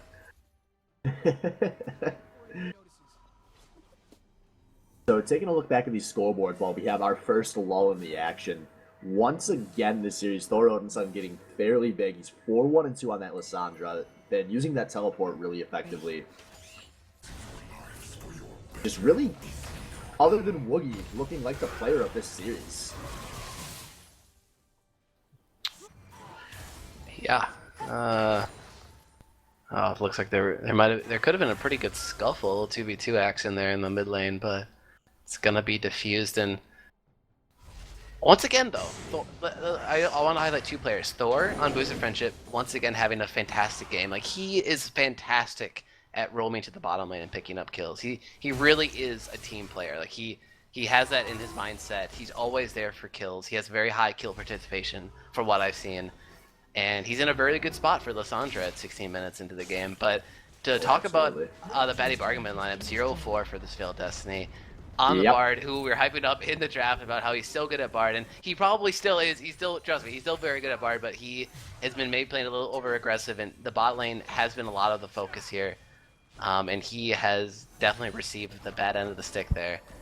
Yeah, those were the two scorelines I wanted to talk about, because those are the two that are really defining this game 17 minutes in. And Build Destiny just no respect for the idea of being ganked. I mean, that's the weakness of not playing a tank support, is you can just be killed mercilessly when you're out of position. And he has been. Well, there's almost like, there's this great nuance when you play Bard, is that you can play, you can almost act and play like you're really stupid, because Bard allows you to do that. Magical Journey can get you out of so many like kills and ganks that you can play really aggressive and like get tons of poke with Cosmic Binding, and just be basically a giant nuisance, and you can get out with Magical Journey, but it just hasn't panned out for him. And yeah, I do agree though, he has probably been playing a little too aggressive for my taste as a support player. This could turn into a collapse here. Kindred's coming on the flank. Sivers just showing up, maybe ready to go on the hunt. Yeah. It's a fight if either team wants it. Oh, there's Boosted split here. There's a nice wall. Medic being knocked up solo. He's being exhausted. Why would you ever exhaust the Alistar? Because now Thor is in. He is shutting down Mikro. He's trying to put down some damage in the fight before he dies. Mikro down a 1-for-1. A big Requiem about to come out, and Madam Script maybe has a chance to mop this one up. A total disengage coming out of the SS Boosted Friendship, and no focus fire out of Batty Bargain Bin is going to make this a 1-for-2 so far. Oh, there's some really low members, and they're going a very dangerous route with a full health Ezreal right now. Oh, Baboor's got the flank. Oh, Baboor on the flank. Chris West gets risked again. A 2-for-2, but no objectives in position to be taken there. Yeah, Rift Herald. Wait, no, they're picking it. Yeah, they're going for this. They are going to go for Rift Herald. On the window, he's got some potions ticking, dude. He's looking to disrupt this. He's looking to this is kind of cause some mayhem. Because that is a 13,000 health Rift Herald. Rift Herald. That's not like a 4-minute dragon that's going to die in 15 seconds. Yeah. They just back off. That's really heads-up play on the win there to stop that. Yeah, completely agree. That was a very odd team fight, and there was like, I don't know. I saw Madam Stripe shoot his ultimate, and it didn't. I don't know if it really hit anyone. It might have actually hit Seaman on the top side, but direct camera was like a little out of range for me. But the big thing there that saved Boosted Friendship from just totally wiping that team fight was the Lamstress fight. Like, Mick died, and he like just immediately pressed R, which usually is an all right idea. But you can't do that when you have an ultimate on the other team that literally makes you not take damage. Because the entire team just walked into Lamstress and they didn't take any damage from that ultimate. And that was a nice Rift Herald stop out of the 3 members of Batty Bargain Bin. And now it's going to be a complete stop as Mikro is getting a split push pressure onto the spot lane. Yep, and Rift Herald returns to Void. He was so popular. He was like the cool guy at the party. Everyone wanted to talk to him, but then he had to go home. Well, that was probably the best case scenario for him. I mean, that was like all these cute girls are coming up and asking him to prom, and he was like just so confused about what he wanted to do. And that actually saved his life because everyone in his high school is just an insane serial murderer that wanted to kill him just for his body. Here at the SBL, we only have the finest analogies. Yeah, dude, don't break that SBL bank, man. Don't get me started on my bank analogy. All right, I won't. But I will get you started on 35 seconds until the third Earth Dragon of the game spawns. Oh man, come on, Riot. This kind of actually excites me a little bit. I like the Earth Dragon as recently as today because it's the smite damage. I never realized that. I never thought about that. That makes it so smite offs can be so intense if somebody has more Earth Dragons than the other. And somebody's gonna have to have more Earth Dragons than the other. But Failed Destiny being caught out again, he magical journeys away, and actually Captain taking the train straight to the Baddie Bargain Express as Coffee comes to the flank, but he's really deep here. Now he starts running away from his team. He has to flash a wall defensively. And Coffee nearly throws away a good situation for his team there, but he's going to have to go back to base right as this dragon is spawning.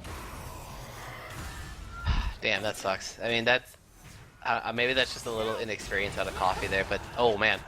But this fight's going to break anyways. A lot of damage. The Wall of Pain puts out a lot. And Captain actually ultimates out of that fight. Now Medic is really deep, but Alistair doesn't put out any damage. Babur going to go for a teleport, but it gets interrupted on the top by Thor Odinson. Requiem maybe going to pick off. Requiem picks off Dub Drum. Oh, that's so huge. Might not be over. Oh no! Three-man knockup though. Oh, the mob up attempted. Captain gets a kill but dies for it. 2 kills for. Oh! 4 members dead for boosted on the map. Mikiro for everyone but Evelite, and this will turn into the second Earth Dragon and a top lane turret. And this is actually really big for the Baddie Bargain Bin because they're going to be down 2 towers, but even on gold and also up a dragon, even if it is only the Earth Dragon. Yeah, I think they're actually gonna even out this gold maybe and take the lead after right. Here, oh, tied. Wow. Dead even, but down 2 turrets is Dude, a good place to be. This is a game 3, man. This is fucking great. Absolutely. This series has been completely exceeded expectations, I think. Yeah. When we heard Viverette wasn't going to be around. Yeah, and that's so good to hear because I don't like, I mean, especially me, I don't like playoff series where you have subs. Doesn't feel good, but man. Mr. Coffee maybe pushing a little too aggressively here. Dumptrum takes a lot of creep damage, but that shouldn't be enough to lose him this fight. But Thor Odinson showing up, going to drop the Glacial Prison onto Mr. Coffee. As Mr. Coffee's going to just awkwardly try to find some place to run. Bard going to drop it. Oh! Flashed by Thor Odinson. Going to slowly but surely. It Dumptrum was just a retarded flash there to take that kill that was already secured. Damn. But regardless, a kill on Mr. Coffee and a seed potential if Boosted Friendship wants to take it. Yeah, but there's no tier 2 tower in this lane to take, so they're gonna have to go into the extremely pushed mid lane and push that all the way back, or just like there's no objective here to take, so it might not mean much. Man, I thought Mr. Coffee was gonna get out there. Unfortunately, his passive was popped right when Lysandra ulted, but if his passive was still up, I think he might have been able to get out of there. Failed Destiny was coming in for a magical journey to safety. Yeah, that actually doesn't mean anything. They're not going to get any objectives off that. Mikro, he's doing a good amount of damage right now. He's working on that, I assume, Void Staff or maybe Death Cap. Or maybe Zanya's. I think Zanya's is what a good Karthus would build here. But yeah. I don't know with Mikro.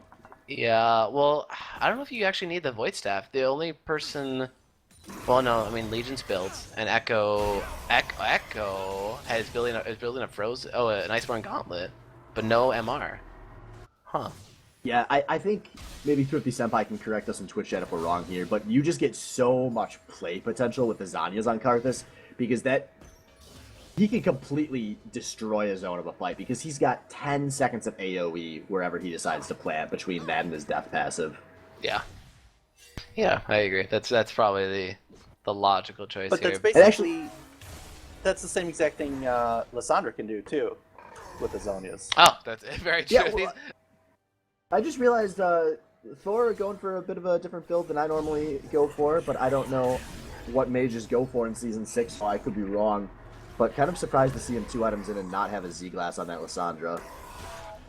Yeah, actually, Zora's brought up in Twitch chat that he's going for a Rylas. Oh, but a Bartle going in onto the Lysandra with the knockup missed by Babu, and the on the hunt is popped. Mikro trying to get into the middle of this fight, but Mr. Coffee, the first to go down now, Mikro is in, and he is putting down a lot of damage, but I don't know if it'll be enough. A Kindred ult to save the lives of a lot of people on the SS Boosted Friendship. Requiem only going to finish off 1, and that's going to be a quadra kill for Thor Odin's son. 2 for 5 in favor of SSB. Yeah, walking into that jungle choke point with a Sivir and Lysandra and Echo at Kindred, just everyone on that team, all the champions on the boosted team loved that fight. And I think they played that one really well. Basically, Alistar and Echo were tanking everything up in the front, and Sivir and Lysandra were pretty much untouched at the beginning of the fight. Sivir did go down, but Lysandra coming up huge. Thor, once again, man. Like, this guy's unstoppable. And the thing about that fight was that was maybe 2 or 3 seconds away from being a great fight for Batty Bargain Bin. But Coffee got a little too hypey too early, and Mikro was a little too far from that fight. Just too much damage went down before Mikro could get into the middle of that fight where Karthus wants to be.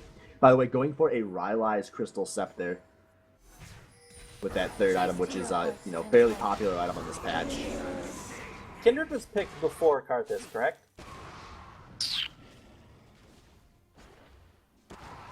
No. Kindred's the last pick. Okay. But for what it's worth, he was not able to. He didn't save Vlad from Requiem with his ults. No, but he is saving. That has happened multiple times. Not this one in particular. Yeah, I agree, Trey. Yeah, he actually was picked last for their team for boosted, but he wasn't last pick overall. But Karthus was picked, what, second rotation, I think? Yeah. So that's a good point, Trey. That's actually a really smart adaptation. Maybe Dubjump doesn't play a lot of Kindred, but they recognize the utility Kindred's ult could have against the Karthus. I mean, he's already played his first game Malzahar this series, so. Yeah, he's just gonna first. I do believe he has a time few play Kindred anything. games, though. Don't quote me on that, but. So looking at dragons, I believe that's the water dragon icon, right? Or sorry, the wind dragon. That's wind. Is that the water dragon? That's wind. Okay. Yeah, I know they switched What an the colors. exciting game of dragons. Yeah. But maybe if I bring down his Thor actually has to flash. That's a valuable flash. And a nice knockout of Medic, but they gotta watch out. Actually, Lieutenant getting given out the side, but a great Bardal. But Mikro in the middle of this fight putting down a ton of damage, but it does not look like it's gonna be enough. A double kill for Echo, just Batty Barkin been falling apart at the seams here. As Madam Strip's getting chased out of this fight by On the Wind, a Sivir 4-5 out of SS Boosted Friendship. And they are just so much better in this team fighting phase. Yeah, I mean, their team composition's built for it. These fights are, I mean, I'm just tempted to say easy. It just sort of falls in line with all of these champion abilities. Sivir on the hunt, Lamb's Respite. Alistar got a 3-man headbutt there while the 2 carries were in the Tempered Fate. It all just lined up perfectly for Boosted Friendship. And the team composition for Batty Barkman has a lot harder time executing these team fights, these open 5v5 fights. And that's going to mean an inhibitor for Boosted Friendship going on to that 30-minute mark of the game. Yeah, and a 6,500 gold lead now, which is, substantial enough to matter at the 30-minute mark here. Yeah, I'm not going to count him out yet, though, yet. Karthus is just going to keep scaling super well. Same with that Ezreal. I mean, there's a certain point where, like, Ezreal, he's going to reach his item break point, his 6 items, and I think Sivir with the W changes might do, oh man. Wow. That was great. That was some He great. wanted that stack bad. Yeah, He got it. He got it. We'll see if that comes back and bites him. Something I did not realize until just now. SSB captain, formerly known as On the Wind, with 24 stacks on his Majai Soul Stealer. Whoa. And now a big give, having Destiny and Mikaro both thrown up there. Coffee's going to go down as well. He's flashing the wall. That Requiem isn't going to stop squat. And SSB Seaman chases this one down. And a kill for respect. Yeah, wow, that's some really heads-up play. Great catch for Boosted Friendship to know that there's members of Batty Bargabin that were caught out in a very simple tower dive on the Mana Stripe, and he's going to go down as well. And Labour's the last one left alive here, but it doesn't matter. On the Wind's just going to keep wasting his time down here with Echo. It's going to be another inhibitor going over to Boosted Friendship. This has to be so fucking annoying for Blab. Oh yeah, look how fast he moves, man. Dude, on Reddit, someone posted the idea of Storm Raider's Surge on Echo. Think about that annoying bullshit. Like, look at this shit. This, right? I'm just so happy. How often? Like, it's incredibly rare that directed camera actually gets to follow a fight like this for so long. Yeah. And Captain tries to stop the ult, but that was a stupid teleport. Yeah, that was a real dumb teleport there. Man, Labour looks so cool going out. That ultimate he turns into a fucking car. But what doesn't look cool for Daddy Bargain Bin is this Baron Nasher completely for free with the 2 inhibitors down, and this is now the easiest game in the world to close out. Yep. 10k gold, Baron buff, and only 1 inhibitor left to assault. Yeah. I do not think this game will last much longer. No, I don't see that happening either. And aside from Karthus, this Batty Bargain team does not have any wave clear. Like any good fast wave clear. Even Karthus. Look at this. Okay, maybe that's all right. But not all right enough for 2 waves of yeah. supers in your base. No, it is not. Definitely not. Because he had to get in range for the Defile too, and so once this siege comes in on this bottom tower for Boosted Friendship, there's like almost no way he can wave clear. The only way is with Late Waste.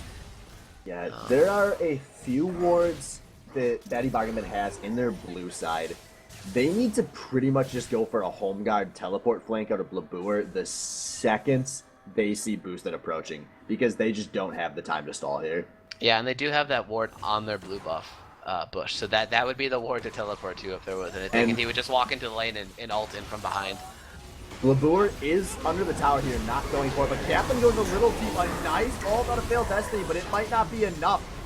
Shut down onto Echo, and actually a lot of damage coming out of Daddy Bargain here. Mikaro with a big ult, but this is still a really close team fight that Daddy Bargain are slowly winning. None of them Some have died pop-up yet. damage coming out. Karthus 4-3, but now they're going for a chase. Seaman and Lieutenant both so very low here. And Coffee goes for the chase down, but he's going to die. And now a flash on the field. Oh my god. That was inexcusably bad. They just nearly saved the game. But now they're both going to die. It's going to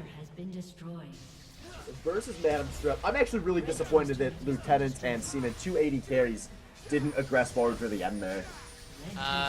Yeah, I don't blame them though for playing it safe, because you pretty much have the game locked down, and they were pretty low health, and a couple Mystic shots could have finished them off. No Lamb's Respite, no Flash for Kindred, but no Summoners for Sivir either, so it's a little risky. But look at that, the minions are gonna Ezreal, no wave clear. He just loses the Nexus towers while he's standing still, trying to auto and kill them. So there's currently a Fire Dragon 28 seconds from spawning, and 1 open inhibitor and 1 open Nexus on this map. Yep.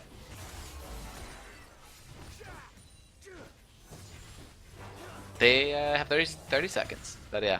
Wait, oh no, they're gonna have 20 seconds once the dragon comes up, but they'll get that real fast.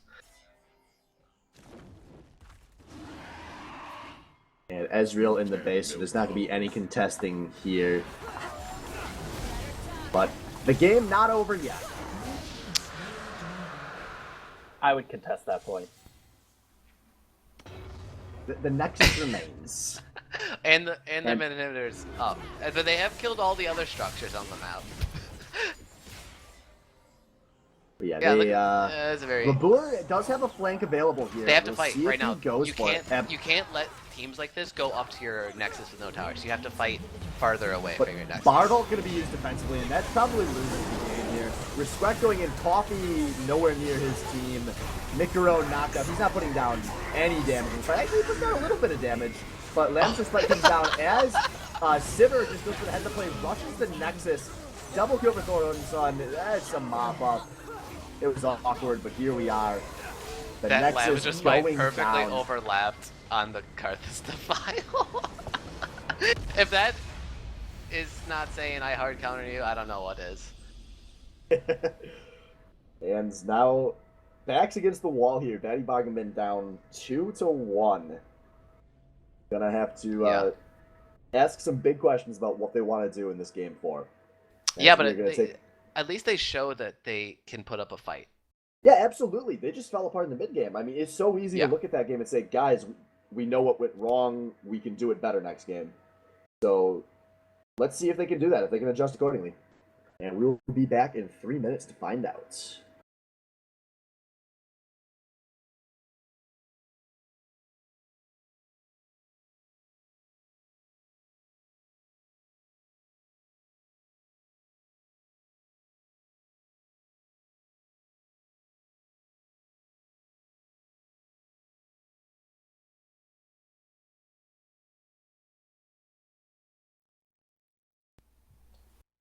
I don't think we're cut. Sound muted.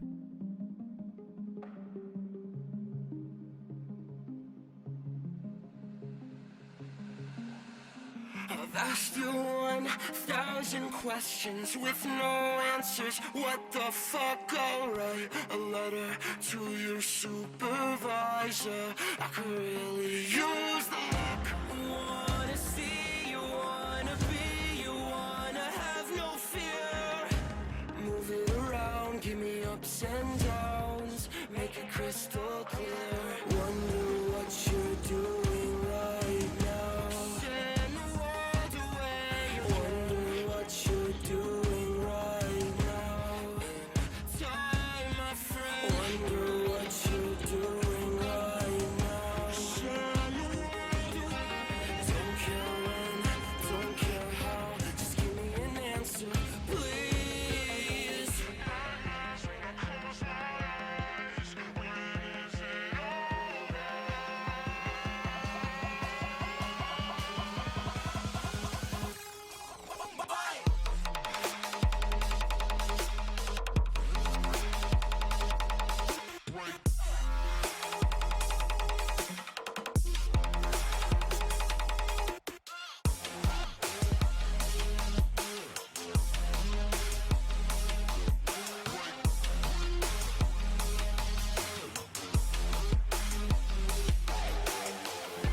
Made another mistake again. Hope I follow through. Empty bed, empty car, empty wallet, empty heart. Heard you made some brand new friends. Wonder what they mean to you. Well, I did too, but they'll never fill the space you left. Wonder what you're doing right now. Send the world away. Wonder what you're doing right now. Time, my friend. Wonder what you're doing right now. Send the world away. You don't care when, don't care how. Just give me an answer, please. Nightmares when I close my eyes. When is it over? When is it over?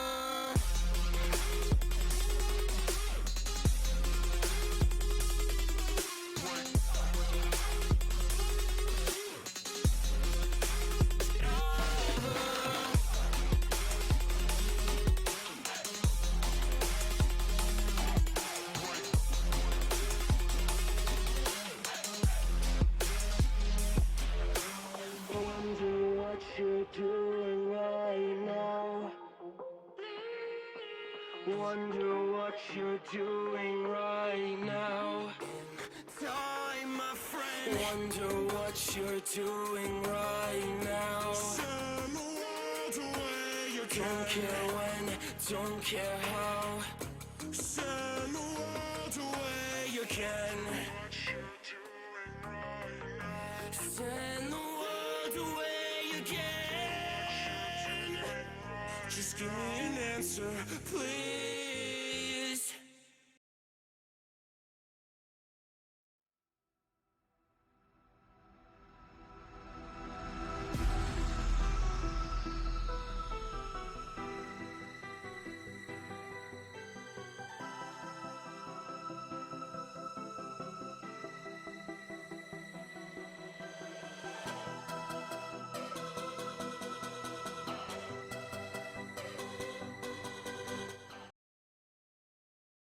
Sound resumed.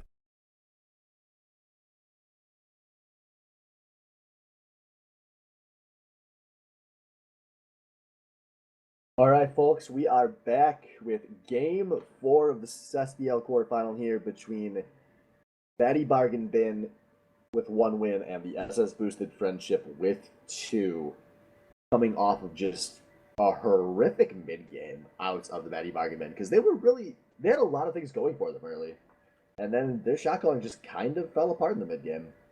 Yeah, and I hate to say it, but that it's very classic Batty Bargain Bin. Yeah, it just seemingly falls off. And if it didn't fall off, there just wasn't a lot of good teamwork out of them. They were kind of opting into really bad 5v5s when they should have recognized Boosted Friendships lineup will always win the 5v5 if it's a fair open fight.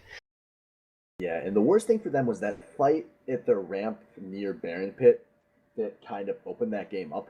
That was a fight that was so close to having been a great setup for Triple B. If they had just given it, 2 or 3 seconds more to develop. Yeah, exactly. That's the one I pointed out where that Karth Assault, I think, Lamb's Respite stole 2 kills away from Mick there, which would have been huge for him just to get a little more gold in his pocket and maybe get to a bigger, better point for him to do more damage, which he already did. He actually topped last game for most damage dealt to champions, so he definitely did his part in his role. I would assume that they would stick with those roles again. God, wait, oh, thank God. Sometimes I accidentally click quit spectating when it pops up, and I get really tilted because it's client. But luckily I hit browsepvp.net. Be good, fam. I'm back in. So, but drafting has always been a weak point for Batty Bargain Bin, in my opinion.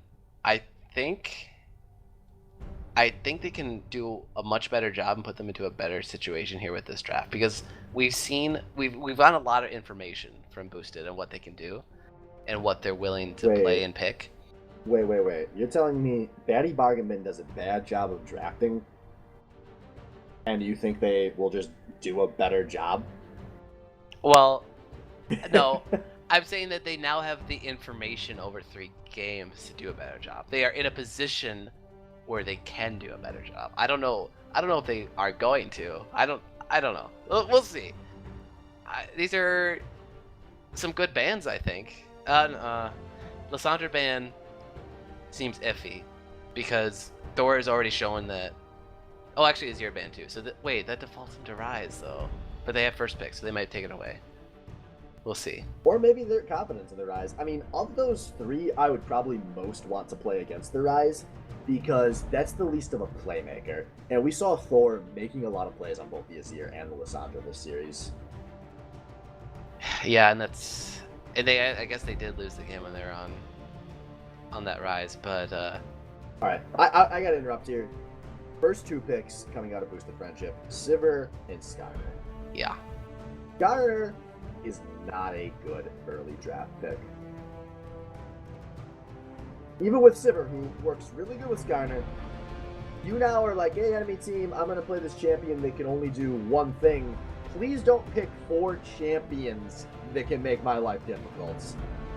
Gentleman's agreement. And there are no gentleman's agreements in war. And as Yeah. far as I know, there aren't any in the SBL either. Mm-hmm. So I actually like that they dropped the Skarner ban, because you're gonna put Dub Drum in the position where he wanted to pick it early, right? Because that's already like a guaranteed pick for them. Like they don't need to wait for counter picks. They're just gonna be like, boom, got Skarner. I'm so good at Skarner. I'm just gonna carry this game as Skarner. But like you said, you bring up this Skarner is very binary in his play style. He can be countered very easily, and he's already not looking too good into an Alistar and Caitlyn, who can set up traps and net away. Yeah, absolutely. And hopefully we will see a better game out of Strip this game. He was fairly timid last match, and that's on Ezreal, who has so many opportunities to, play with balls. Caitlyn still has a lot of opportunities to have big balls, but we're going to need to see him capitalize on that testicular power.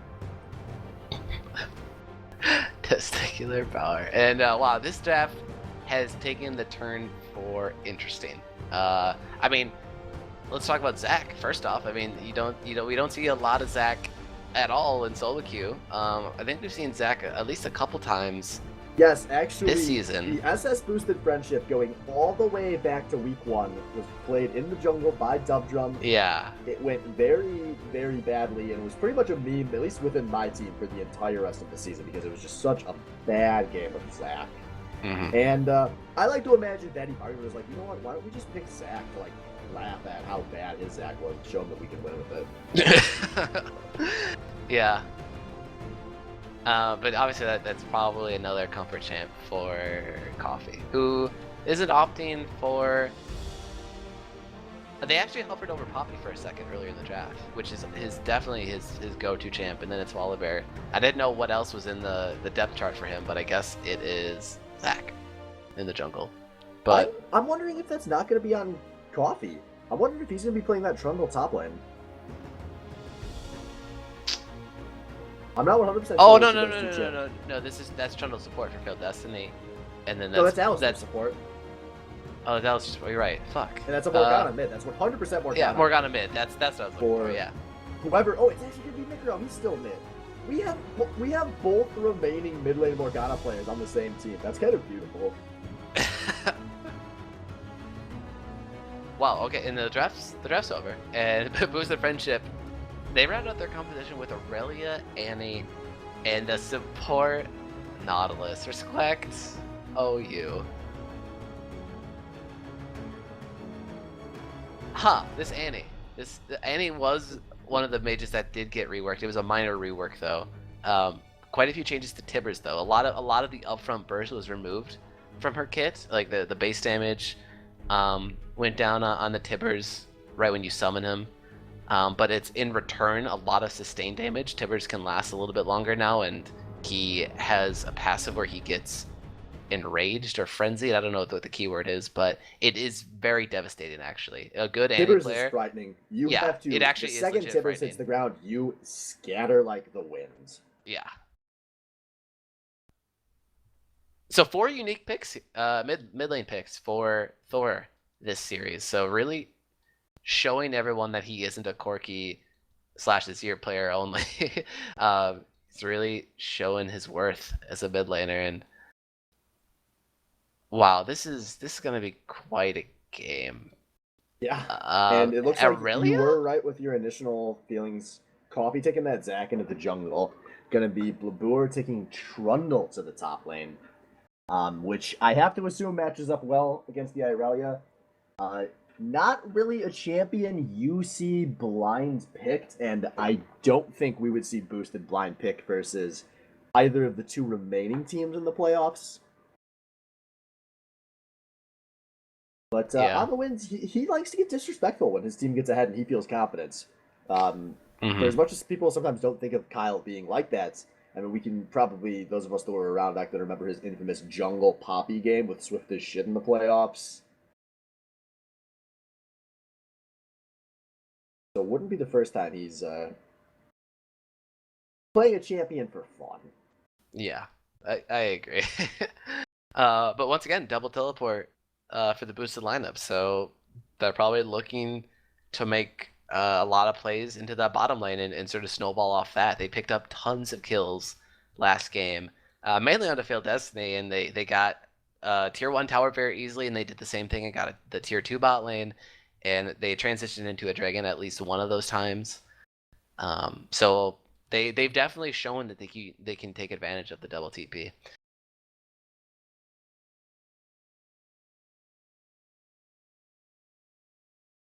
And as well, I love the Skyner comp they put together just as a comp. Fits very well with Sivir. Mm-hmm. I didn't mean to say I love the Skyner comp, but it does fit in with the comp they're doing. But those are 5 champions that all like having Sivir around. And given the way they've played around those bot lane engagements, I think it's smart to play a comp that's going to fight bot early and then, snowball kills into dragons, into towers, into nexuses.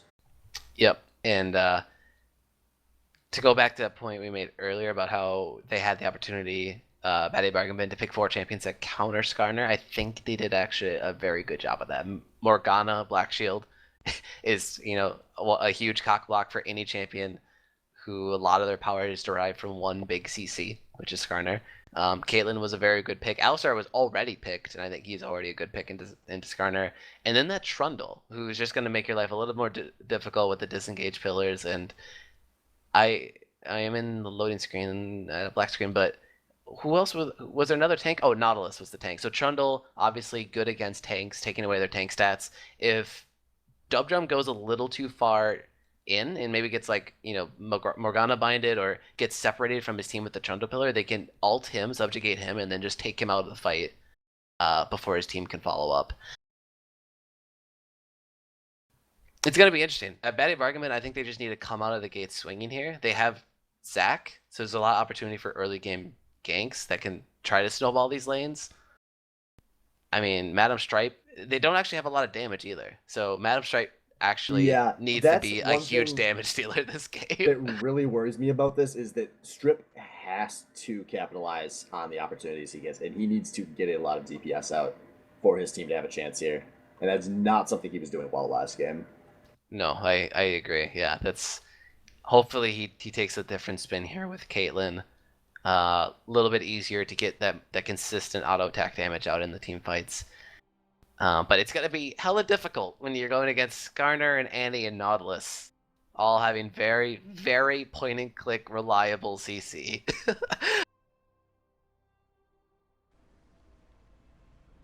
I mean, just from team composition alone and the way that Boosted played last game, I have to give this game over to Boosted just based off champ select. But I mean, yes, I definitely feel more confident in Boosted, but yeah, this series has at least been throwing surprises at us the entire time, so maybe there's another one in store. Yeah, and I'm always down for Game 5 hype, man. I love League of Legends esports, and I'm willing to cast until I lose my voice. I do appreciate Blabour leaving base without buying any items. Leaving base late. I think this is the first line defense we've seen. Oh, Seaman going in. Destiny there to knock him up, but no one around to do anything about it. What an exciting invade. Yep, just some very defensive line defense here. Obviously, with the Skarner on the team boosted, they're gonna pick up the Spire, buy the Dragon Pit here, get a little extra. Do you get gold for that? Do you capture for these? Yes. Yeah. So. You do? Yeah. I don't know how much sure? it was. Yes, absolutely, 100%. Yeah, someone. Yeah. Oh, and he had to wow. Yeah, nice collapse out of BBB there. So a little greedy because they only had 2 players there on that top Spire, and yeah, that's some good strategy out of Bad Bargain Bin, bringing just those 3 up there to overwhelm them with numbers and forcing the early flash out of Thor in this mid lane. That might be huge. And he still not the most mobile of mages, and without a flash could be ganked early by the Zac. The dreaded walk. You know what there. else is going to be huge, though, is that Blabour in the top lane did not notice he is sitting on 0 items. He's going to have to recall real early. And I assume we're going to see camera cut to top lane and show us these on-the-wind all-ins. No, he hasn't autoed him once yet, because he's a fucking pansy in lane. I forgot. My bad, stream.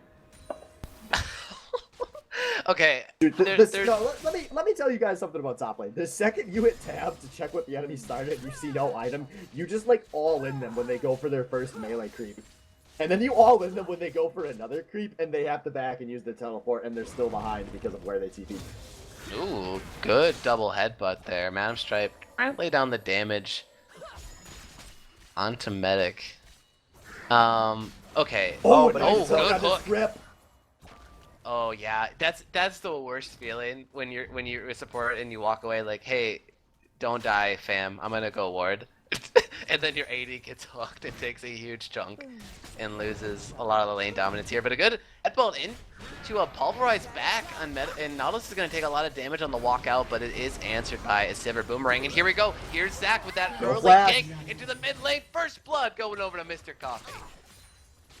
Yeah, and that was just really smart out of Coffee to capitalize on that early flash being down. And that's still down for a while, so we might see Mikaro take off a bit here. Okay, now hopefully there's a lull. I can talk about this. There's two ways this is going down with Labur, right? He's just a little bit tilted and he's lost faith in his team and he doesn't give a shit and he's just gonna try to disrespect Wind. Or he has some secret sleeper OP first back. Well, he's really... I'm gonna say this. He is winning lane, given the situation. He's down 1 CS, but he's... Yep. This is atrocious laning out of on the wins. Like, you should be embarrassed. Yep, Mick has to blow the flash there, though, but he had the Black Shield, too, to make sure he didn't get stunned up there by Skarner, and... Man, Fail Destiny, yeah, he's just being a boss down here. He keeps going in, keeps laying down those combos, and hopefully Madam Stripe's following up and laying down the damage. Medic is out of health potions now, while there's still 2 health potions on this Alistar, so they can keep bullying Nautilus at least.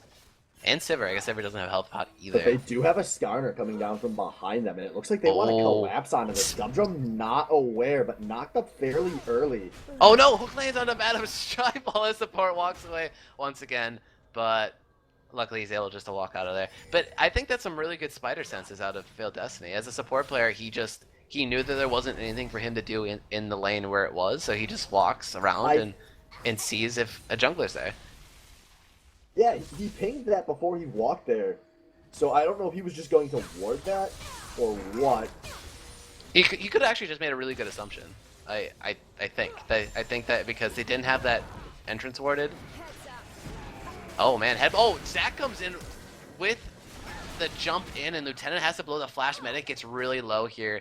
He still has summoners though, so he's gonna get out alive. But the bottom lane for Boost of Friendship, they might have to recall here, and the bind lands onto Admiral.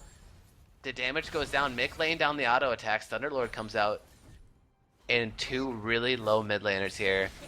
Annie is gonna get flashed up before Mikaro though. Oh, so Babura backed. Let's look at his items. Okay. Okay. Okay. I'm a little tilted. I don't know what the sleeper OP first back item was out of those. I don't think that is There wasn't a sleeper secret. It was a mistake. He caught it, and then he realized he was going even in laning phase, so he just kind of rolled with it. Yeah. And now on the win gets a nice on here. There's a lot of creep damage goes out onto Blabuer, who does have a teleport available. Oh man, hooks landing left and right on the Madam Stripe, and he's just taking it. Oh man. Now he has to play really scared. I think we should just start calling Strip the North Pole. Because he is a magnetic force so strong that it cannot be stopped. Alright, I like that. Coffee trying to cap Aspire here, take it away from Seaman, and Seaman's level 5 only, but he does have stun built into his kit. Hook once again lands on a Destiny. I'm sorry, man. You gotta go back. But he loses CS if he does. Yeah, after this wave, he should recall after this. Yeah. Nice, picking up this. Nice. This will actually be a Aw, really... damn. And actually, it looks like Sipper wants to stick around. She's sitting at 1,500 gold. Might try to get one more wave here to go for the BF Sword Longsword back, which is probably intelligent. Yeah. Man, if Mr. Coffee was down here, I think now would be a perfect time to gank. Even just running through the pink ward, there is no sums for Sivir, so you could have maybe abused that greed, just staying around a couple extra waves there. But Madam Stripe was pretty low too, so this is still good for Madam Stripe. He's performing a lot better in the lane, I think. This is actually crazy game. that for how badly all those trades have been going, Strip is up 12 CS at the first recalls. Yeah. I don't even know how that happens. Yeah, exactly. That's very, very good. And he comes back, matches the buy on Lieutenant, and gets more health. He gets 3 health pots though over 0. So that's a lot. That's so a lot. big. He's got 3 health pots. Yeah. He's the Caitlyn that should be putting out more poke, and he has an Alistar heal in his lane. By the way, the first dragon available is a water dragon to anyone that did not just catch it. So, you know, widely considered to be probably the most powerful of the 4 dragon buffs. Yeah, without a doubt. And a lot of damage goes down to Stripe. Pale Destiny comes in and tries to answer some of it back. Seaman, he's roaming around. He lays down a ward in the enemy jungle, and he gets spotted out by Coffee. I think he might have been looking for a mid lane gank there. And Hook lands out on the Failed Destiny again. He pulverizes just to try to disengage here, and being very patient. Didn't blow the flash there, knowing the limits of his tankiness. So it was like a 300 gold lead not too long ago, but now it's only 200 or 100 gold lead. It's because the CS deficits are starting to add up for Batty Bargain. But the depth charge is popped on the Stripe, and he will flash out of the hook, though. Skarner goes down into Failed Destiny, but he is not level 5, or not level 6, actually, on this Alistar, so he doesn't have his ultimate to try to survive that. So a kill going down. Oh, the pink ward comes in. Mr. Coffee gets the double knockup, and now the ultimate onto 2 members of Boosted Friendship here. And Admiral, he comes in with the flash stun, and he's going to pick up the kill onto Mikaro. Madam Stripe, he's zoned out of the fight, and he is not able to answer. And Meta gets knocked back by the dragon. He's going to take some damage on the way out here, and Coffee's just going to try to do his best to try to pick up a kill on the exit, but it won't. Lost that fight so hard for his team. While Coffee was engaging, Strip was just sitting in bot lane, farming the creeps for probably about 7 or 8 seconds too long there. And I think that's what deterred Labour out of even teleporting in, because by the time he would have thought to, it would have been too late to save things. If Strip had been in that fight from the start, that probably would have been a team fight win for the Batty Bargain bin. Instead, they give up the first water drink of the game. And a lot of kills. Yeah. I couldn't believe it. Like what you just said, and I went back and watched it, and oh my god, I'm triggered. It was like, this wasn't just a little bad. Like, I was just watching my mini map instead of that fight, and I was like, he's still down there, still hitting those creeps. Yep, that would have been like a 3-man queue and like some traps. Yep. But nah. He was also a little low on mana, so he might have been able just to get either a trap or a Piltover Peacemaker, but it wouldn't have mattered. Any of those abilities, and then a couple auto attacks means 2 more kills for Batty Bargain there. And that extra rough. damage early in the fight would have meant that Labour, I assume, would have looked at the fight and been like, oh, this is great, they're all low, I can teleport in here. Instead of it being, I'm just going to get smashed by TPN, so GG, no re. Yeah, that's very unfortunate, and I mean, we still have to praise him, though. He is CSing very well in the lane phase here, and he has stayed alive after a lot of hooks going in on him. And Coffee's in this top lane here. He will get the knock-up onto Captain. Now Blabour on this Trundle. He's laying down the chomps, laying down the bites. Pillar comes out. Champion Mastery emote is popped for Captain, but that's not going to save you. And Blabour is going to pick up a kill for himself in the top lane here, evening the score 3-3. And basically the gold This is a very close game, 12 minutes in. Yeah, essentially dead at even here on the team gold.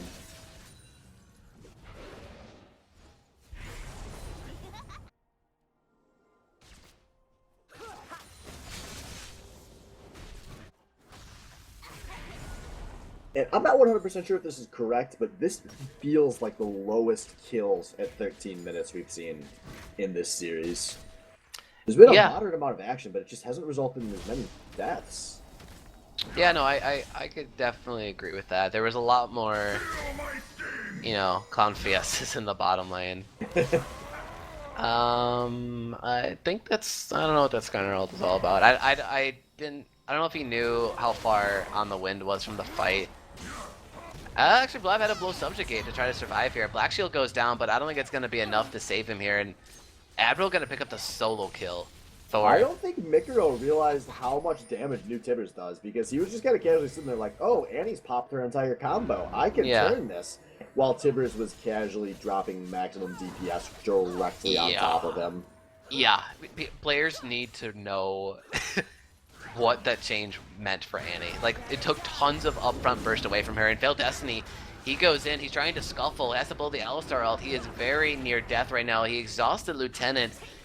The ultimate's faded off. He'll dodge the boomerang and stay alive here. And Trap goes down, but Spell Shield's used, and it didn't actually pick up a trap there. Rift Shield going over onto Skarner, and Coffee, he's got to bounce out of this fight.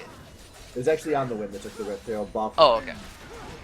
And Strip gets chunked out solo with a big double. Really clutch knockup. Madam Stripe uses the summoner heal and walks away, and then he gets exhausted down. Lieutenant picks up the kill on his buddy Alistar, and then Lieutenant. Oh man! Double kill. Sorry, I kind of just trailed off there, but I was just getting real sad. Clutch execution out of Medic and Lieutenants, who for the first time this series are actually making a play in the bot lane. Yeah, they're definitely playing to what, I mean, us as casters and analysts and probably most players can expect of them as the Evolite Resquack bottom lane. They are really playing to that caliber right now. No deaths here in that bottom lane, and a 3-0-2 Sivir with the Essence Reaver so early is going to mean a lot. Blue buff being handed over to Thor on this Annie, who did pick up the early Rod of Ages into a needlessly large rod. I'm not sure what the new Annie build is nowadays, but I'm sure it's gonna hurt. Yeah, Thor's been loving that Rod of Ages no matter what he's been playing.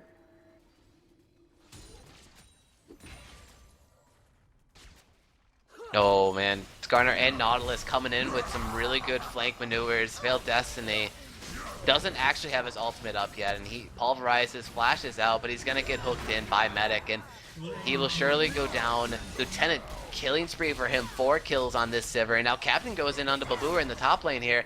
Babur trying to slow down the fight with the Chomps. Subjugate is burning to try to keep him alive, and it will, but now he's in a risky situation to be dove here if Captain's feeling frisky, and he is. He's just gonna go in, true damage. Yeah, a lot of disrespect for that Riftdale buff, which has an upfront burst component. Oh, Depth Charge is actually channeled on the Madam Stripe. Medic is just walking through the tower, taking tons of tower damage, and he flashes in, gets the snare on the Madam Stripe, and Seaman, he's going in now. Headbutt's gonna knock Skarner away, and now Lieutenant's knocked back in to the fray, but Madam Stripe, he's gonna take a Boomerang Blade and hit the W to the face. This is the sloppiest shit. Yeah, this... Oh, and Mikro is going to pick up the kill onto Medic as they try to exit the enemy jungle. So it's a 1-for-2 at the very end there in favor of Batty Bargain Bin, but it's still a huge advantage for Boosted. Yeah, looking at Dragon is alive as well, and there is a teleport advantage for on the winds. Oh, no. But he's currently recalling, not channeling a TP into this. Yeah. And that's a Tibbers down, which... Yeah. If Babur wants to rotate here, and maybe... Dragon, we do have a Wind Dragon off. Oh my god. Oh, look at this. Chain CC, man. Admiral has to flash out, actually, but Captain teleports in, and Black Shield's not going to stop you from that physical damage, and Aurelia will pick him up as he tries to get to safety. Now Coffin is in a real bad spot, and he's going to get blobbed. And yeah, that's going to be 3 easy kills for Boosted into a Dragon. Yeah, it's in a 4.5k gold lead, and it's also going to be 2 Dragons for 0, with Boosted having 1 stack of Ocean and 1 stack of Winds. Yeah, Blue will trade that top lane though. Yeah, at least they get something out of this, but this is going to be rough for Blue to be so far behind this Irelia. He's 900 gold behind currently. Yeah, and that really is so huge. The Trinity Force and Ninja Tabby. And those aren't tank stats to steal. Yeah, exactly. Really is going full fighter mode this game, and oh, Madam Stripe, he's counter ulted into just disintegration from Annie, and Madam Stripe, he's not able to do much there. The CC chain out of Boosted Friendship has been really on point this game. And I did not see Dum come in on that flank, but he came in so aggressively there. I mean, Dum has put out more pressure on Skyner this game, despite what we thought he would be able to. I mean, if I didn't know any better, I would think this is Master Splinter playing. Like, a year ago Master Splinter playing.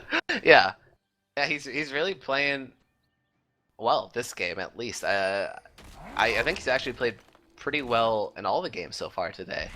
Yes, he has played well tonight. Yeah, I can't really think of... I mean, aside from the miss smite earlier in Game 1, I think he's been playing pretty solid.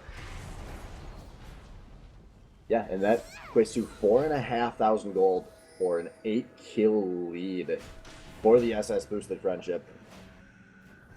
Looking to maybe enjoy their final win of the SBL season here, and doing a very clean job of it. It was a joke because if they win this, they're going to be playing Waifu Superstar next week, which is the team I'm on. I'm insinuating that they're going to lose 0-3, but enough of that. Let's focus on this seed here. So for all the issues we were talking about with the Betty Bargain Bin comp before this game started, they're really going to be exponentially worse now that they're behind. That whole no damage and Strip has to carry. Yeah, Mr. Coffee goes in, he uses his ultimate, but it's not very effective, and it's not doing any damage, and Captain just like waits it out. And with the tenacity and around the kid, he just had to come in and kill him. Madam Stripe goes down now, and this fight is going deep into Batty Bargain Bin territory. Now they're diving in between 2 towers, but it doesn't even matter at this point in the game. No one has gone down for this boosted lineup, and even Seam, it's going to do like no damage from those tower shots there, and 4 members dead for Batty Bargain Bin. This is looking very bleak for Batty Bargain Bin. What do you think the comms are like for Batty Bargain Bin right now? I don't think there are comms for Batty Bargain Bin right now. I think you're right. Oh! I didn't see what happened there, but I assumed Dubdrum was taking the tower, and yeah. Subjugate happened. He flashed in, tried to ult him out, couldn't do it, died to tower. Yep.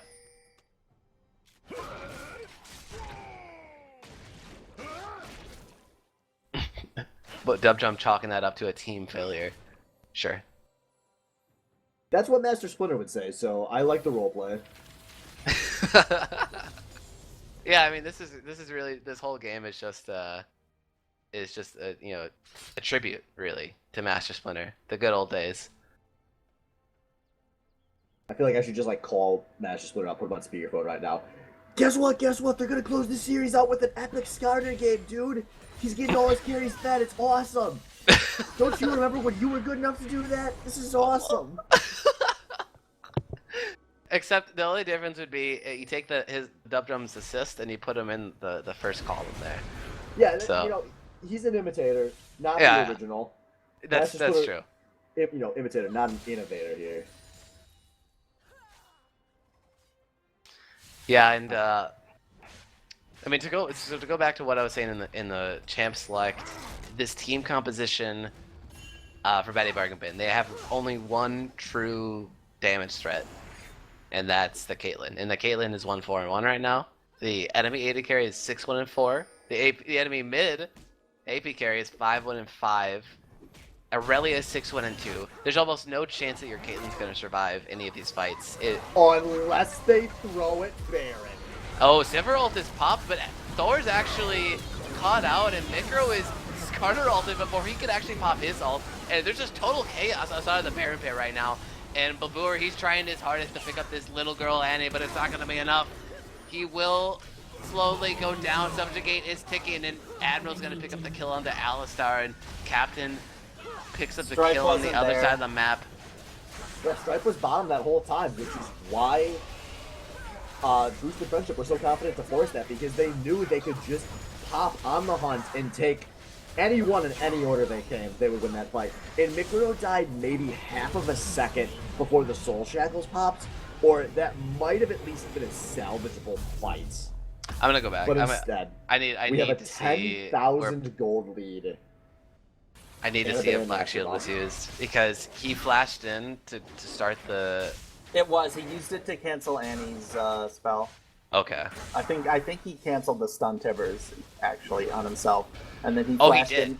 Yeah, and then he Yep. flashed in and tried to get the ult on as many people as possible, but immediately got Skarner ulted. And, you know, Fatty Bargaman could really use some, like, who wants to be a millionaire hotlines right now, because they could phone a friend and be like, yo, my wang, how do we pick up this little girl? Because they were so close to taking out Annie at the start of that fight. But instead, she just soaked everything and then set up for an easy turn. Yeah, on the hunt is popped. Hook lands onto... oh god, what was that movie Robert Williams was in? Blubber.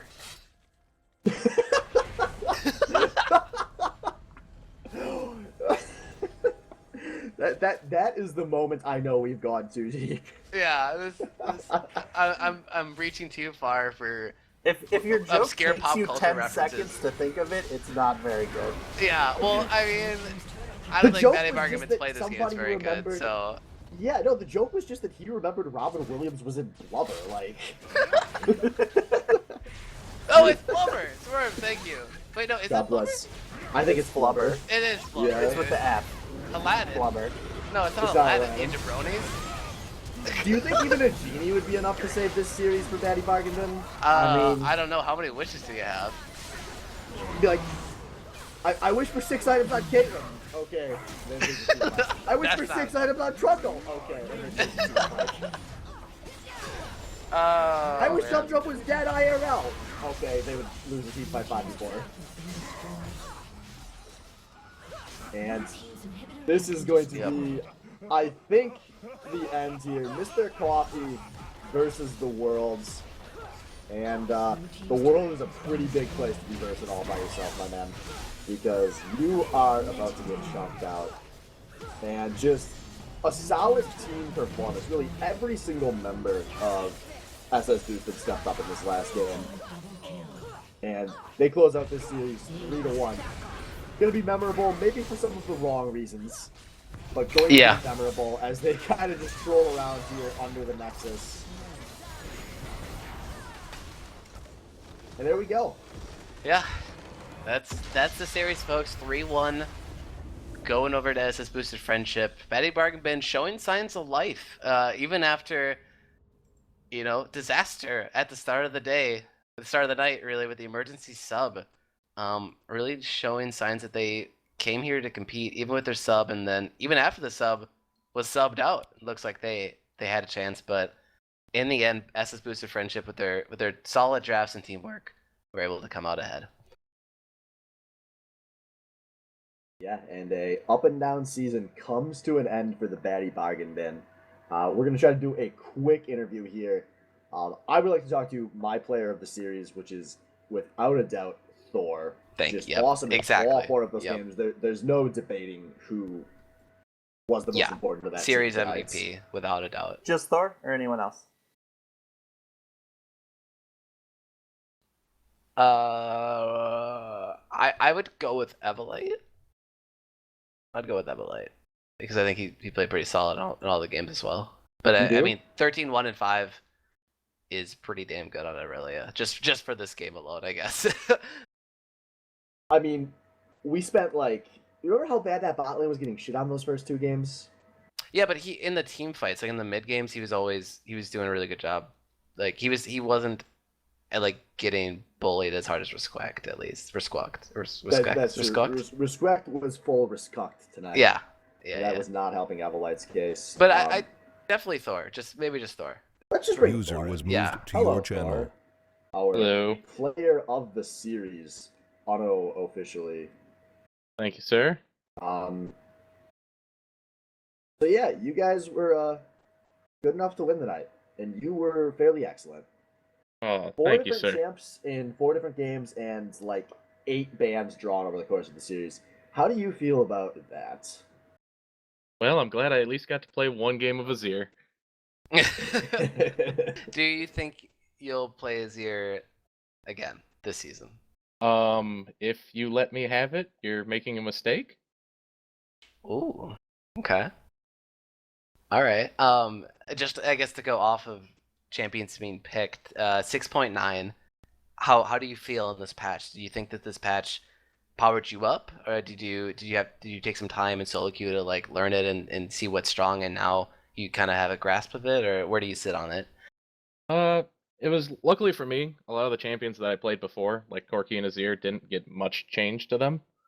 But I did a lot of testing of different champions like Ryze and Annie and a couple other champions so I could see if they were viable, at least for my playstyle. So I feel I sit pretty well with this patch. It didn't hit me as hard as I thought it would. Okay. Glad that I was able to show that with 4 different picks.